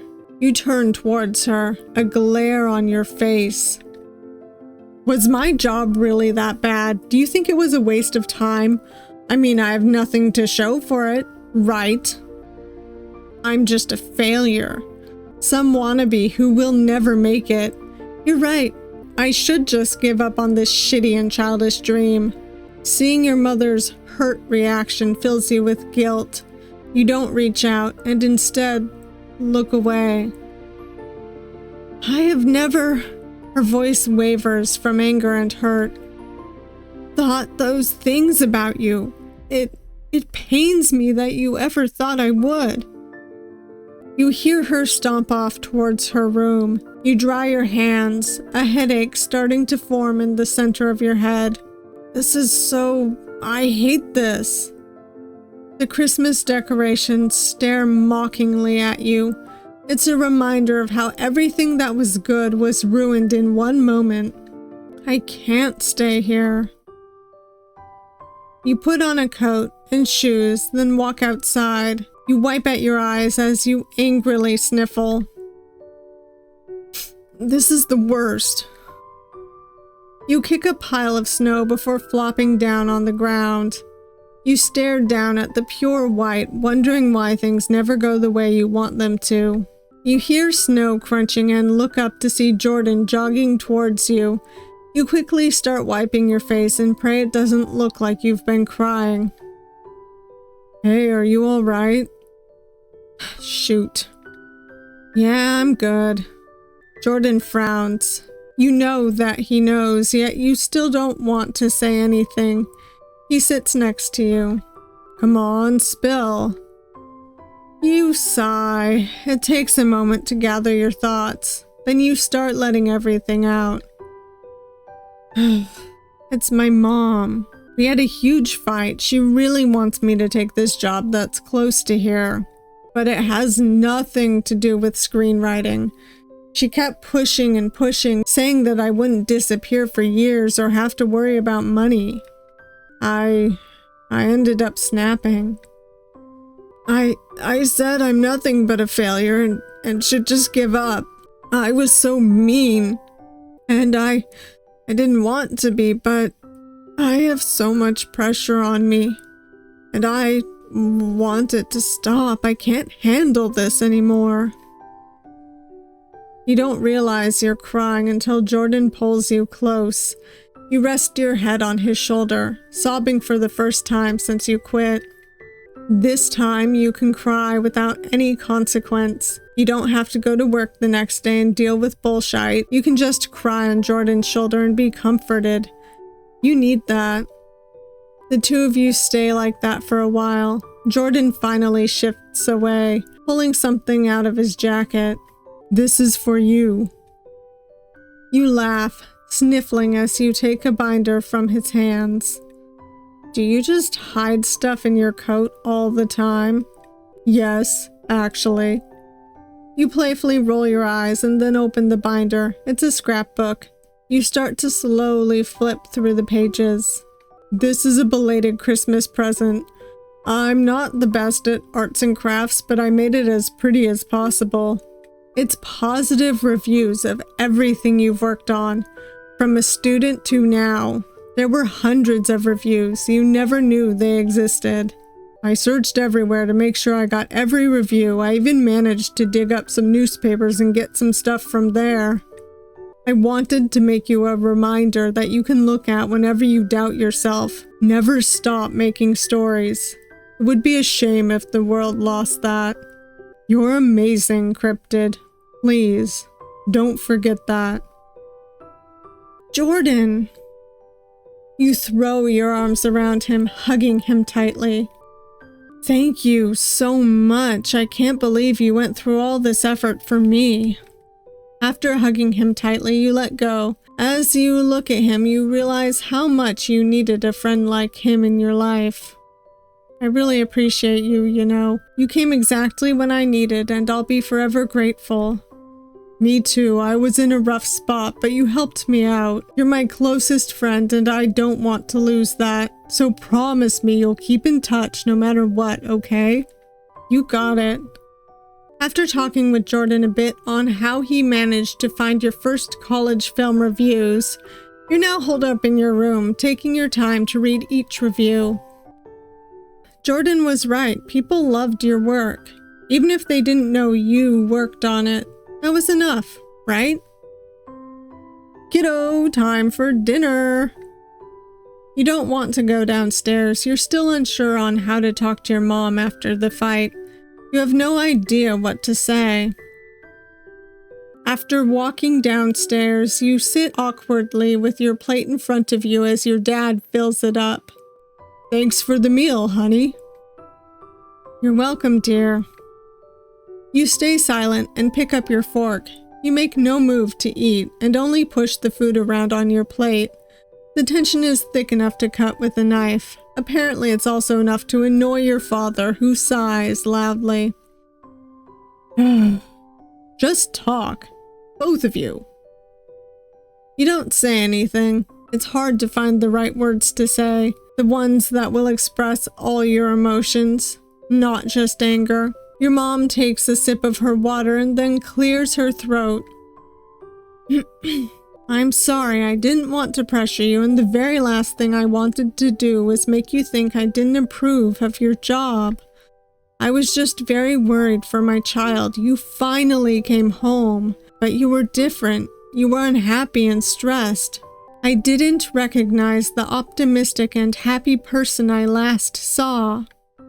If you still want to pursue screenwriting, I'll support you, no matter what. It's your dream, and I don't want you to give up on that. You get up and walk over to her. After giving a hug, the tension melts away as she gives you a smile filled with motherly love and care. I'm so sorry for my outburst. You sit back down and clasp your hands together, finally opening up about how you felt. I didn't want to let either of you down. I felt like I was a failure because I spent so many years, so many sleepless nights working as hard as I could to make a name for myself, and it didn't happen. I was afraid of you guys finding out. You know we wouldn't be upset. I know, but it was just hard letting you guys know. Sweetie, I think your hard work was admirable. I know you made some great stuff. It's the fault of the others for not seeing how amazing you are. Your dad huffs and crosses his arms. I have half a mind to go down there and speak to them myself. Don't worry, kiddo. We have your back no matter what. We want you to live your life the way you want. If that means screenwriting, then we know you can do it. You smile, thanking them. The answers you were looking for have finally been found. All it took was a visit home to remind you what was important. Without Jordan's and your family's words of encouragement, you know you wouldn't be in the same spot you are now. I want to do it. I want to go back to LA and continue screenwriting. That's great! Anything we can do for you? You shake your head. Knowing that I have the best people around to support me is enough. You chuckle before continuing. And I promise this time I'll come visit during holidays and when I can. I know that family is just as important as my career, and I'll never forget that. After moving back to LA, you worked hard to get to where you are at the current moment, working on a major motion picture. There were times when you wanted to give up, but you had the best encouragement in the world. Jordan still lives so far away. What you lacked in physical meetings, you made up for in weekly FaceTime calls, and trying to visit each other at least once every couple of months. He helped you through a lot, finding a new job, combating your former boss's rumors, and getting the courage to submit your own screenplays. Having a rock like Jordan in your life made everything easier. The same could be said for Jordan. You always gave him encouragement, complimenting him and telling him to branch out to what he really wanted to do. You were there after he decided to stand up to their parents and the not-so-happy aftermath.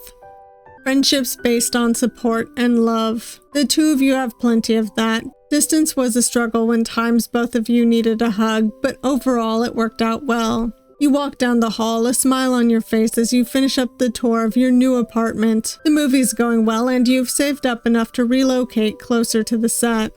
Honestly, I love this better than my last apartment. It really feels like home, you know? Jordan laughs, the sound a little muffled through your old phone's speaker. Definitely better than the leaky faucets in the old place. A lot better, even though that gave it character. The two of you laugh as you sit down on your couch. It feels nice catching up with him. It makes the holidays a little less lonely.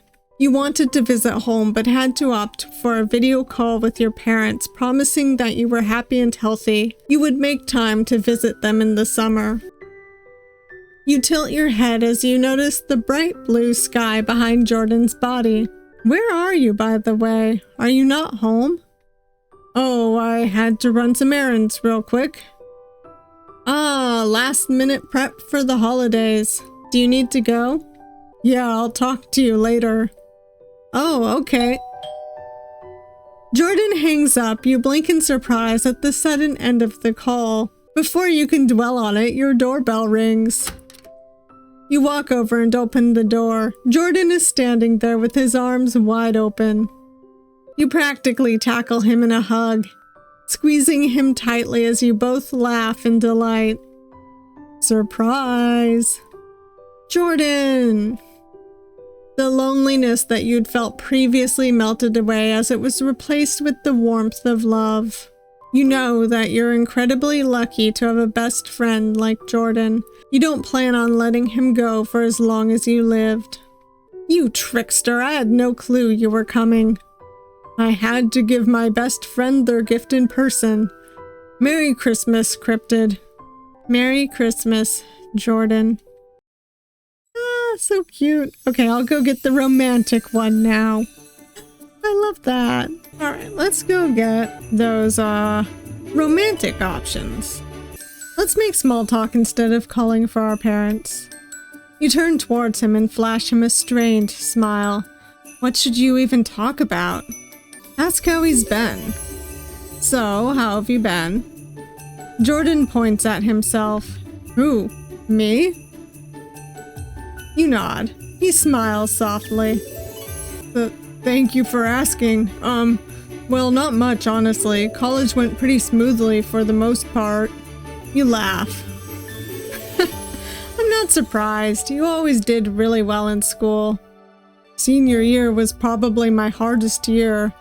Doing all the finishing stuff to graduate, making sure I didn't miss anything. I know how that is. Thought I was gonna have a meltdown writing my final thesis. How about work? Oh, that? Jordan blushes, his hand rubbing the back of his neck sheepishly. It's cute.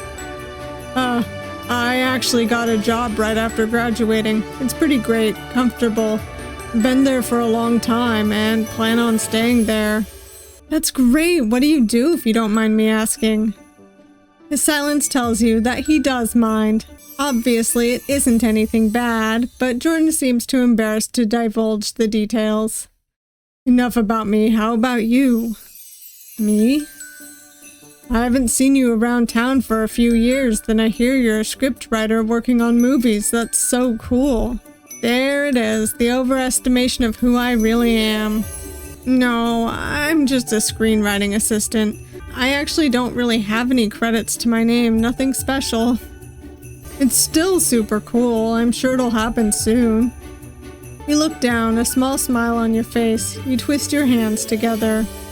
Oh, thanks. Alright. Skipping ahead. I'm gonna say to Mom that we're tired this time at our first dinner. Right, I'm sorry, sweetie. Are you okay? Sorry, I'm just tired from all the travel. Aw, I understand, sweetie. Don't push yourself. Your dad reaches over and grabs your hand. He looks at you with eyes filled with love and warmth. I'm glad you're home, kiddo. I missed you. A lump rises in your throat. You want nothing more. Oh, whoops. I've missed you too. Alright. We're talking with Jordan after his dog, Snowball, has messed up the Christmas lights some more. And he's telling us we didn't have to be his friend back in school, so let's see what the other option is. Alright, what do I say? I'm glad we were friends. You know, I never thought you were awkward. Jordan lets out a huff, shaking his head. I was pretty awkward. Okay, but who's not awkward in middle school? If anything, I think you were just introverted. You bump your shoulder into his. He gives you a shy but happy smile. Thanks. I'd like for us to be friends again if that's all right. Does that mean I can see Snowball whenever? The smile on his face widens. Of course it does. Then friends it is. Your hand brushes over Snowball's fur once again. A warm feeling spreads from your heart to the rest of your body. It's nice to have a friend. Oh, but we're going for more this time. I don't think this choice is going to have much of a bearing on the relationship. Jordan motions to the lights that now sit on the ground in a pile, and Cryptid skips forward. I'm gonna say that we're not good enough to have our own script yet because we're hanging out with our parents again, and last time I lied. So, you just shake your head. While you don't want to reveal everything, it should be fine to slip a half-truth. Not much. It's going to take a while for me to become good enough to get my own work. Your mother's eyebrows crease together. She places a soothing hand on your shoulder. Don't say that. Something will come around eventually. Your father nods. That's right, kiddo. You're talented enough. Just gotta show them what's what. Doing that definitely worked out. Alright, we shall continue skipping forward. I don't know if I'm making the right choices anyways, but whatever. Alright, we're out shopping. We've run into Jordan again. Okay, while I'm going to compliment his dedication, I will actually go back and compliment his looks because I don't think the dedication one will lead to flirting. So, I do think it's really admirable that you stuck to it for so long. Jordan shrugs. It's not that hard. You raise an eyebrow. Jordan doesn't seem to understand. Really? I would have quit after a week. Seriously, it's really cool that you stuck with it and had the drive to work on something you had an issue with. That makes me feel really good. Thank you, Cryptid. Hey, we're friends, aren't we? He gives you the biggest and brightest smile in the world. You mirror it. Of course we are. What about you? How's work? Must be nice getting a break. Alright. Asking about the dog toy he made. Do we think it sounds stupid? Of course not. Of course not. I think it's great that you get to work on such unique stuff. Thank you, but if you tell me that, you have to believe the same for yourself. His voice becomes softer as if he sees right through your words and into what you're really feeling. Alright, let's continue skipping forward. Alright, he's gonna be coming to help us with the music, the playlist. You pace back and forth in front of the door. You aren't necessarily nervous about Jordan coming over. It's more anxiousness. Feels like it's been ages since you hung out with someone. Soon as the doorbell rings, you open the door. Jordan's standing there with a smile on his face. Hey. Hey. Your mom peeks her head into the room. Her face lights up. Jordan! Oh, what a pleasant surprise. Jordan walks inside and you shut the door behind him. Both of you stand next to each other while your mother gives an impish smile. Alright, we're gonna head upstairs. He reaches into his pocket and takes out his phone, unwrapping the headphones. He hands you an earbud. So, he starts tapping around the screen. I got some suggestions. Sorry I don't have better headphones, but this'll have to do. The first song is pretty chill, but I think it'll be good to play later in the night. He puts in his earbud. You do the same. He closes his eyes as the music starts to play. The earbud stretches out too far for you to reach, so you scoot closer to him. Jordan's shoulders touch yours. His body leans towards you. The close proximity is enough to leave you fidgeting as the song plays. Jordan shifts slightly as if also taking notice. Lean your head on his shoulder. The atmosphere's nice, the music softly playing, the lull in conversation. You let your head droop, resting it against Jordan's shoulder. He stiffens slightly. For a second, your heart skips a beat. Is he going to push me away? We have the most puppy dog eyes.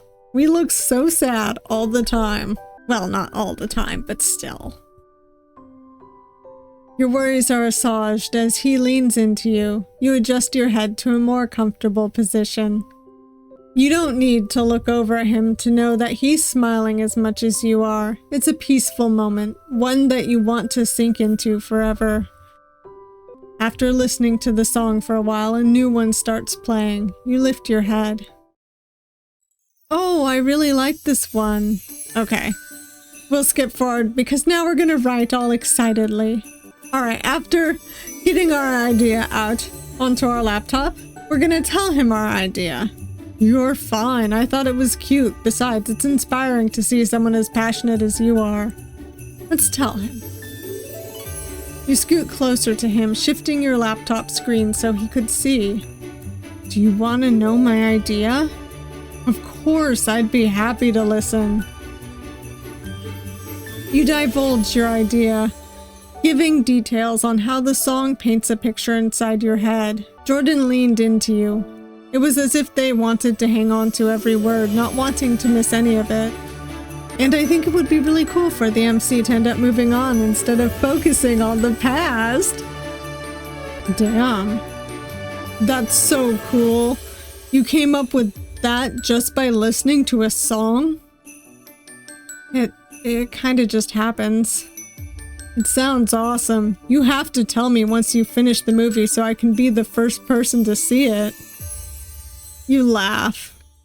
Of course. What other stuff have you worked on? Oh, well. You shrug, not wanting to admit that you've got no credit, yet you trusted him to not make fun of you. Alright, we're gonna skip forward. Alright, we've just admitted to our father that we have quit our job. And we're crying and sad and playing games with him, but they're paused. Let's confide more. It's been really hard. You pull away and swallow the lump in your throat, unable to stop the tears. Rent was too high. I was working over 40 hours overtime constantly, and I did it all because I thought it was the only path to achieve my dream. To not disappoint you guys. Kiddo, that must have been so rough. I'm so sorry. Well, I'm so happy to be home and free of that dumpster fire. I feel guilty that I no longer have a job or anything to be proud of. We'll always be proud of you, okay? We'll always support you. Don't be afraid to lean on us for help. Thanks, Dad. I love you, kiddo. I love you too. Oh, his supportive parents just, so cute. Alright, we're making it caramel. I don't really know how to pronounce it. I've pronounced it both ways, so anyways, we're going to be, of course, this time getting the caramel off of Jordan's chin after he tests it. Jordan looks into the pot that you are furiously staring at. It looks perfect, the deep golden brown liquid emitting a sweet scent. Is this your first time making caramel? Mind if I try? Sure, don't be afraid to tell me if it's bad. You hand him a spoon. I'm sure it's great. He takes a spoon and scoops out a tiny bit of caramel. You watch with curious eyes as he blows on it to cool it down.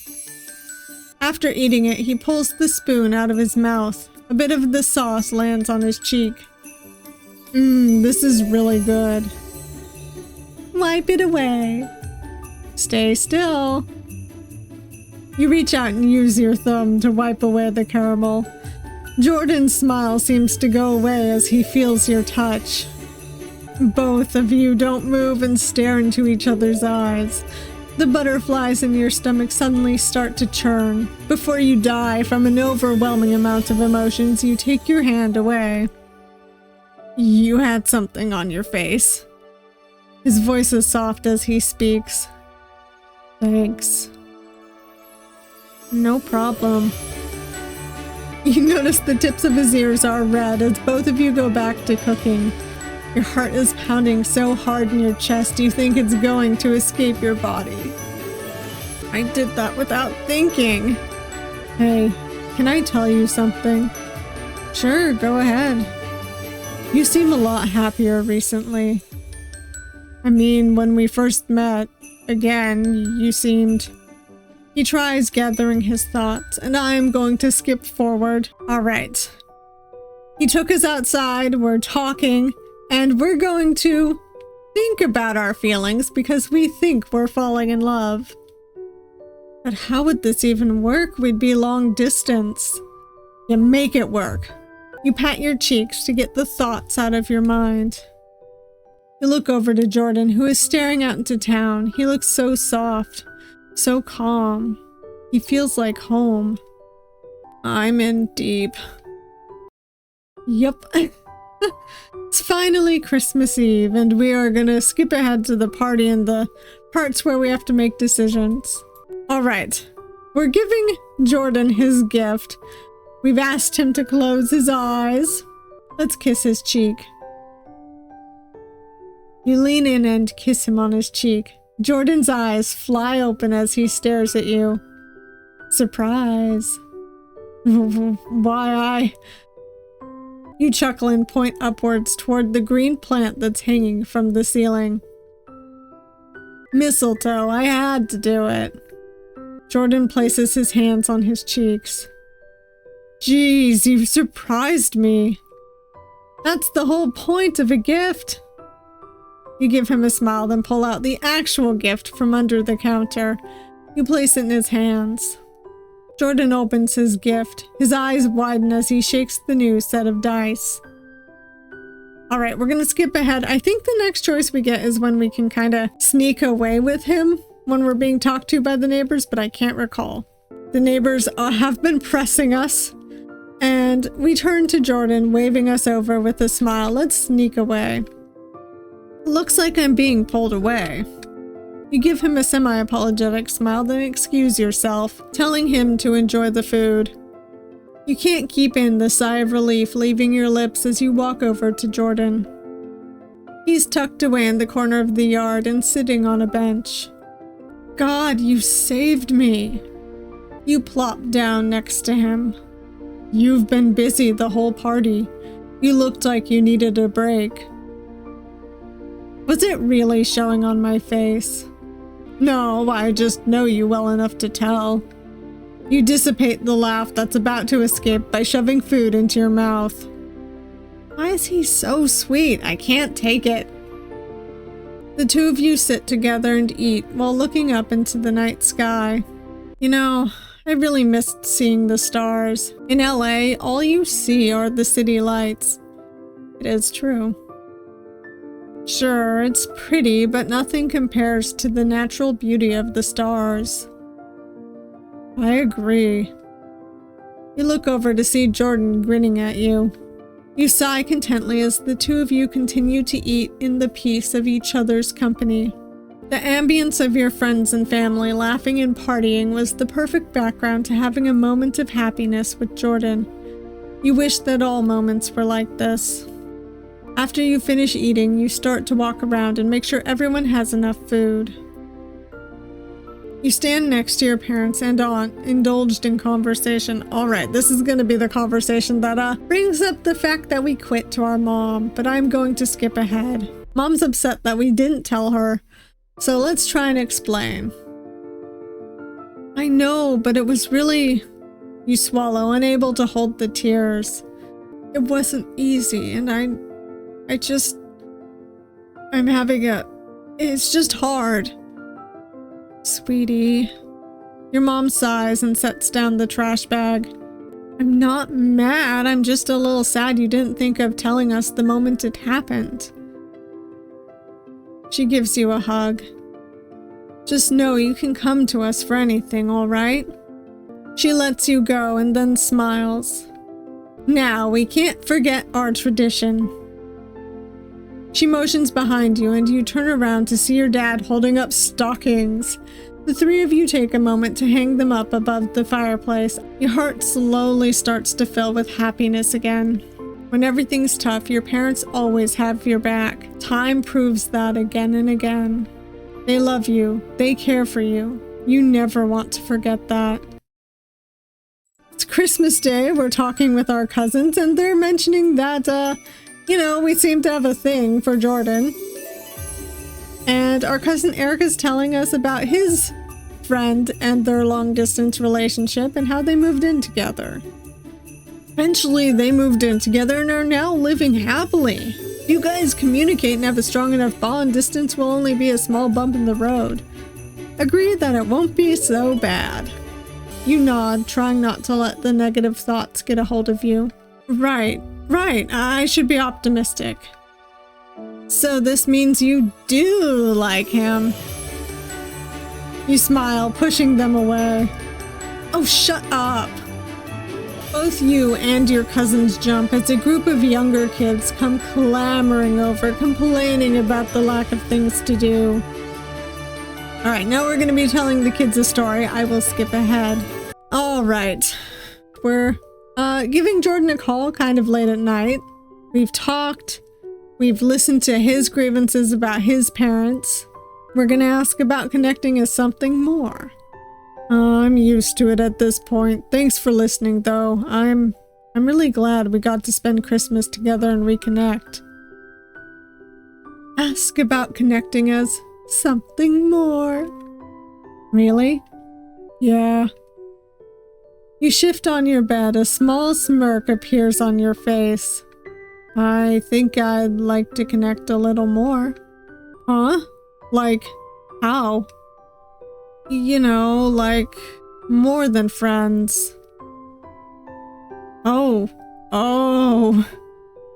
You try not to laugh as you hear Jordan frantically pacing. Is that a no? No, yes, He takes a deep breath, laughing slightly. I like that idea. It's the last breakfast you get to have with your whole entire family before they all depart back to their own lives. Oh, they hadn't left yet. Alright, we're gonna start to get frustrated with the job offer our aunt tells us about, but we're gonna skip ahead. Alright, we have decided to go for a walk. And we come across Jordan and he gives us that scrapbook full of all the reviews of the movies that we have worked on since college. And we want to kiss him. It's at this moment that you know you want to kiss him. Your hand comes up to cup his cheek. Can I? This is how it very much differs from the friendship thing, because this came up automatically. He doesn't speak and only nods. You lean in, savoring the warm feeling of his lips on yours. It feels like a fairy tale, kissing under the falling snowflakes and feeling nothing but warmth. After sharing a kiss, he pulls away. A blush covers all of his face and ears. Does this mean you like me? You dingus, yes. You laugh. God, he's adorable. Of course I like you, you goof. Oh, thank God. He chuckles before frowning. But the distance. You hum, your thumb running over his rosy cheek. Yeah, that'll be tough, but we can work it out, right? Right, we got this. You laugh and lean in to give him another kiss. You knew you did have it. You have Jordan by your side after all. After talking with Jordan a bit on how he managed to find your first college film reviews, you now hold up in your room, taking your time to read each review. Alright, I'm gonna skip ahead, but thank goodness this is when we realize we don't want to give up on our dream. Alright. Our parents know that we're moving back to LA. We've already moved back. We're in our new apartment. And it's been a year since you and Jordan entered what you like to call a tentative romantic relationship. You wish you could say that everything is all rainbows and butterflies, but in all honesty, it was a bumpy road. It was hard keeping a long distance at first. While you struggled to get back into your dream, the space Jordan left felt emptier and emptier by the day. After several visits, he gives you the news that he switched to remote work, meaning they could go anywhere and take their work with them. So as I've been reading this, I'm going to assume that Jordan's pronouns are he, they, which, I mean, he, theys unite? Hell yeah. But that's what I've been guessing anyways. At the same time, you break the news that you're moving back to LA because you're now screenwriting for a major motion picture. The pieces all fell together, and before you know it, it's Christmas time once again. God, these boxes never end. You're currently emptying out one small box among the pile that was shoved against the wall. You had tried hanging Christmas lights on the pile to make it look festive. It doesn't. Your apartment isn't decorated yet, but the living room furniture's finally out. You feel a hand wrap around your neck and lips on yours. No unpacking today. But the boxes. You turn and face your boyfriend, a pout on your lips. Boxes can wait. How about we open presents instead and enjoy our rare time off, You laugh as you spot the crudely wrapped present in his hands because he's bad at wrapping gifts. Oh my God. At least he didn't hide it in his jacket this time. Nice wrapping job. Better than keeping it in my pocket, right? You snort. Jordan sits down on the couch and you reach under the Christmas tree and grab his present. After sitting next to him, you plant a quick peck on his lips. I'm so glad to spend Christmas with you. Yeah? You nod. It feels like everything is in its right place. Even if things get hard or I hit a roadblock, I have you. Jordan looks at you with wide eyes. You blush, suddenly embarrassed by what you said. Anyways, I just feel happier than before, so thank you. Here. You push your present toward him, looking down at the ground. He places his gift for you in your lap in exchange. It's cute when you get embarrassed. You pout, picking at the wrapping paper. Yeah, just open it. Both of you tear into your presents. You let out a small gasp as you open a jewelry box. Inside is a delicate silver necklace with a book charm. You pick it up gently. Jordan. You look over to see him tearing up over his gift. You let out a small laugh as you realize both of you have gotten each other jewelry. Jordan inspects the ring closer. It has a red gem in the center, with a small silver D&D dice on either side. You've gotten into playing the game with him and decided that it's the perfect gift to show love for the new hobby you share. Cryptid, this is beautiful. Do you like it? I hope I got the right size. Jordan slides the ring onto his finger with ease. It's perfect. I'm glad. Here. He takes the necklace from your hands. You shift so your back is facing him. Jordan sweeps your hair away from your neck and then clasps on the necklace. It's gorgeous. I love it so much. You turn toward him and give him a big, cheesy smile. Merry Christmas, Jordan. Okay, so it changed back in the code. You know, I am gonna stick with this line and let the main character be known by his original name. Merry Christmas, Kellen. The two of you share a passionate and loving kiss. Waves of happiness flow through you. To think that only a year ago you'd finally met Jordan again. It seems like yesterday. Now you're living your best life with the person you loved. You couldn't ask for a better Christmas. So cute. So as a preface to my full thought / review, I am rarely the sort of person who gets into the Christmas spirit, and even less so with romantic Christmas stories, but For the Love of Christmas was sincerely enjoyable. First of all, I always enjoy being able to choose platonic options in a game that is mostly intended to be romantic. It is nice when a game enforces the fact that you can be just friends and be happy. But the main character in Jordan's romance was also very sweet. This was like a far better version of a silly Hallmark Christmas movie or something.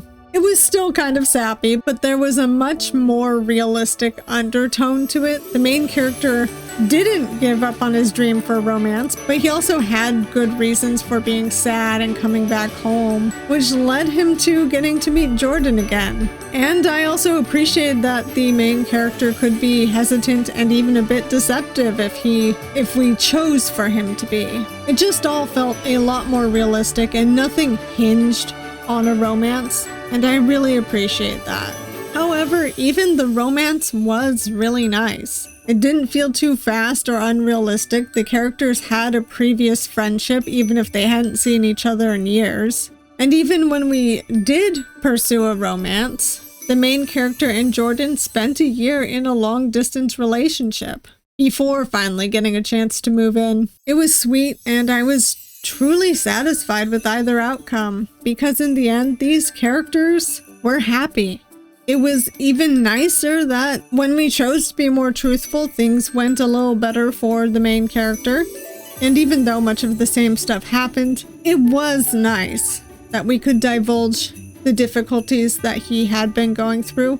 And I feel like it still helped him pursue his dream later on.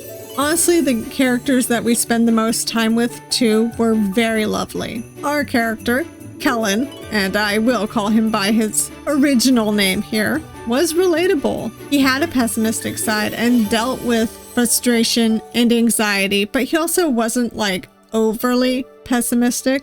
He was willing to let the joy in, basically. And the way that everyone showed him support was lovely. His growth and all the decisions that we could make felt natural, and even his irritation and outbursts weren't too far from the realm of realism. He was stressed and frustrated, and sometimes it is easy to misread the intentions of other people who do support you when you feel that way. But it was also nice that he could be more open about what he was facing. And either way, he was supported and loved. Jordan was sweet too. It was nice that he had his own life and motivations, and that he was a nerd. I appreciate that. He didn't just feel like a love interest, although he was still clearly one, and it was nice that we could pursue him. And the fact that his parents were the less supportive ones kind of broke the stereotype that usually the main character's the one dealing with that. But it was also nice to see that such a thing didn't get him down. He still followed his dream, which seemed like, in turn, sort of made Kellen realize that he shouldn't give up either. Also, Kellen's parents were amazing. They were supportive and sweet, and his dad was really cool. They were just great. Even the arguments that Kellen had with them were easily solved, and Kellen's mom was actually very sweet. It was nice to see her and Kellen communicate after they got into that little argument, and I liked that when she understood, she made it clear that she still wanted him to pursue his dreams, and she doesn't want him to be unhappy. I just love supportive parents. It subverts expectations, and these parents were particularly lovely.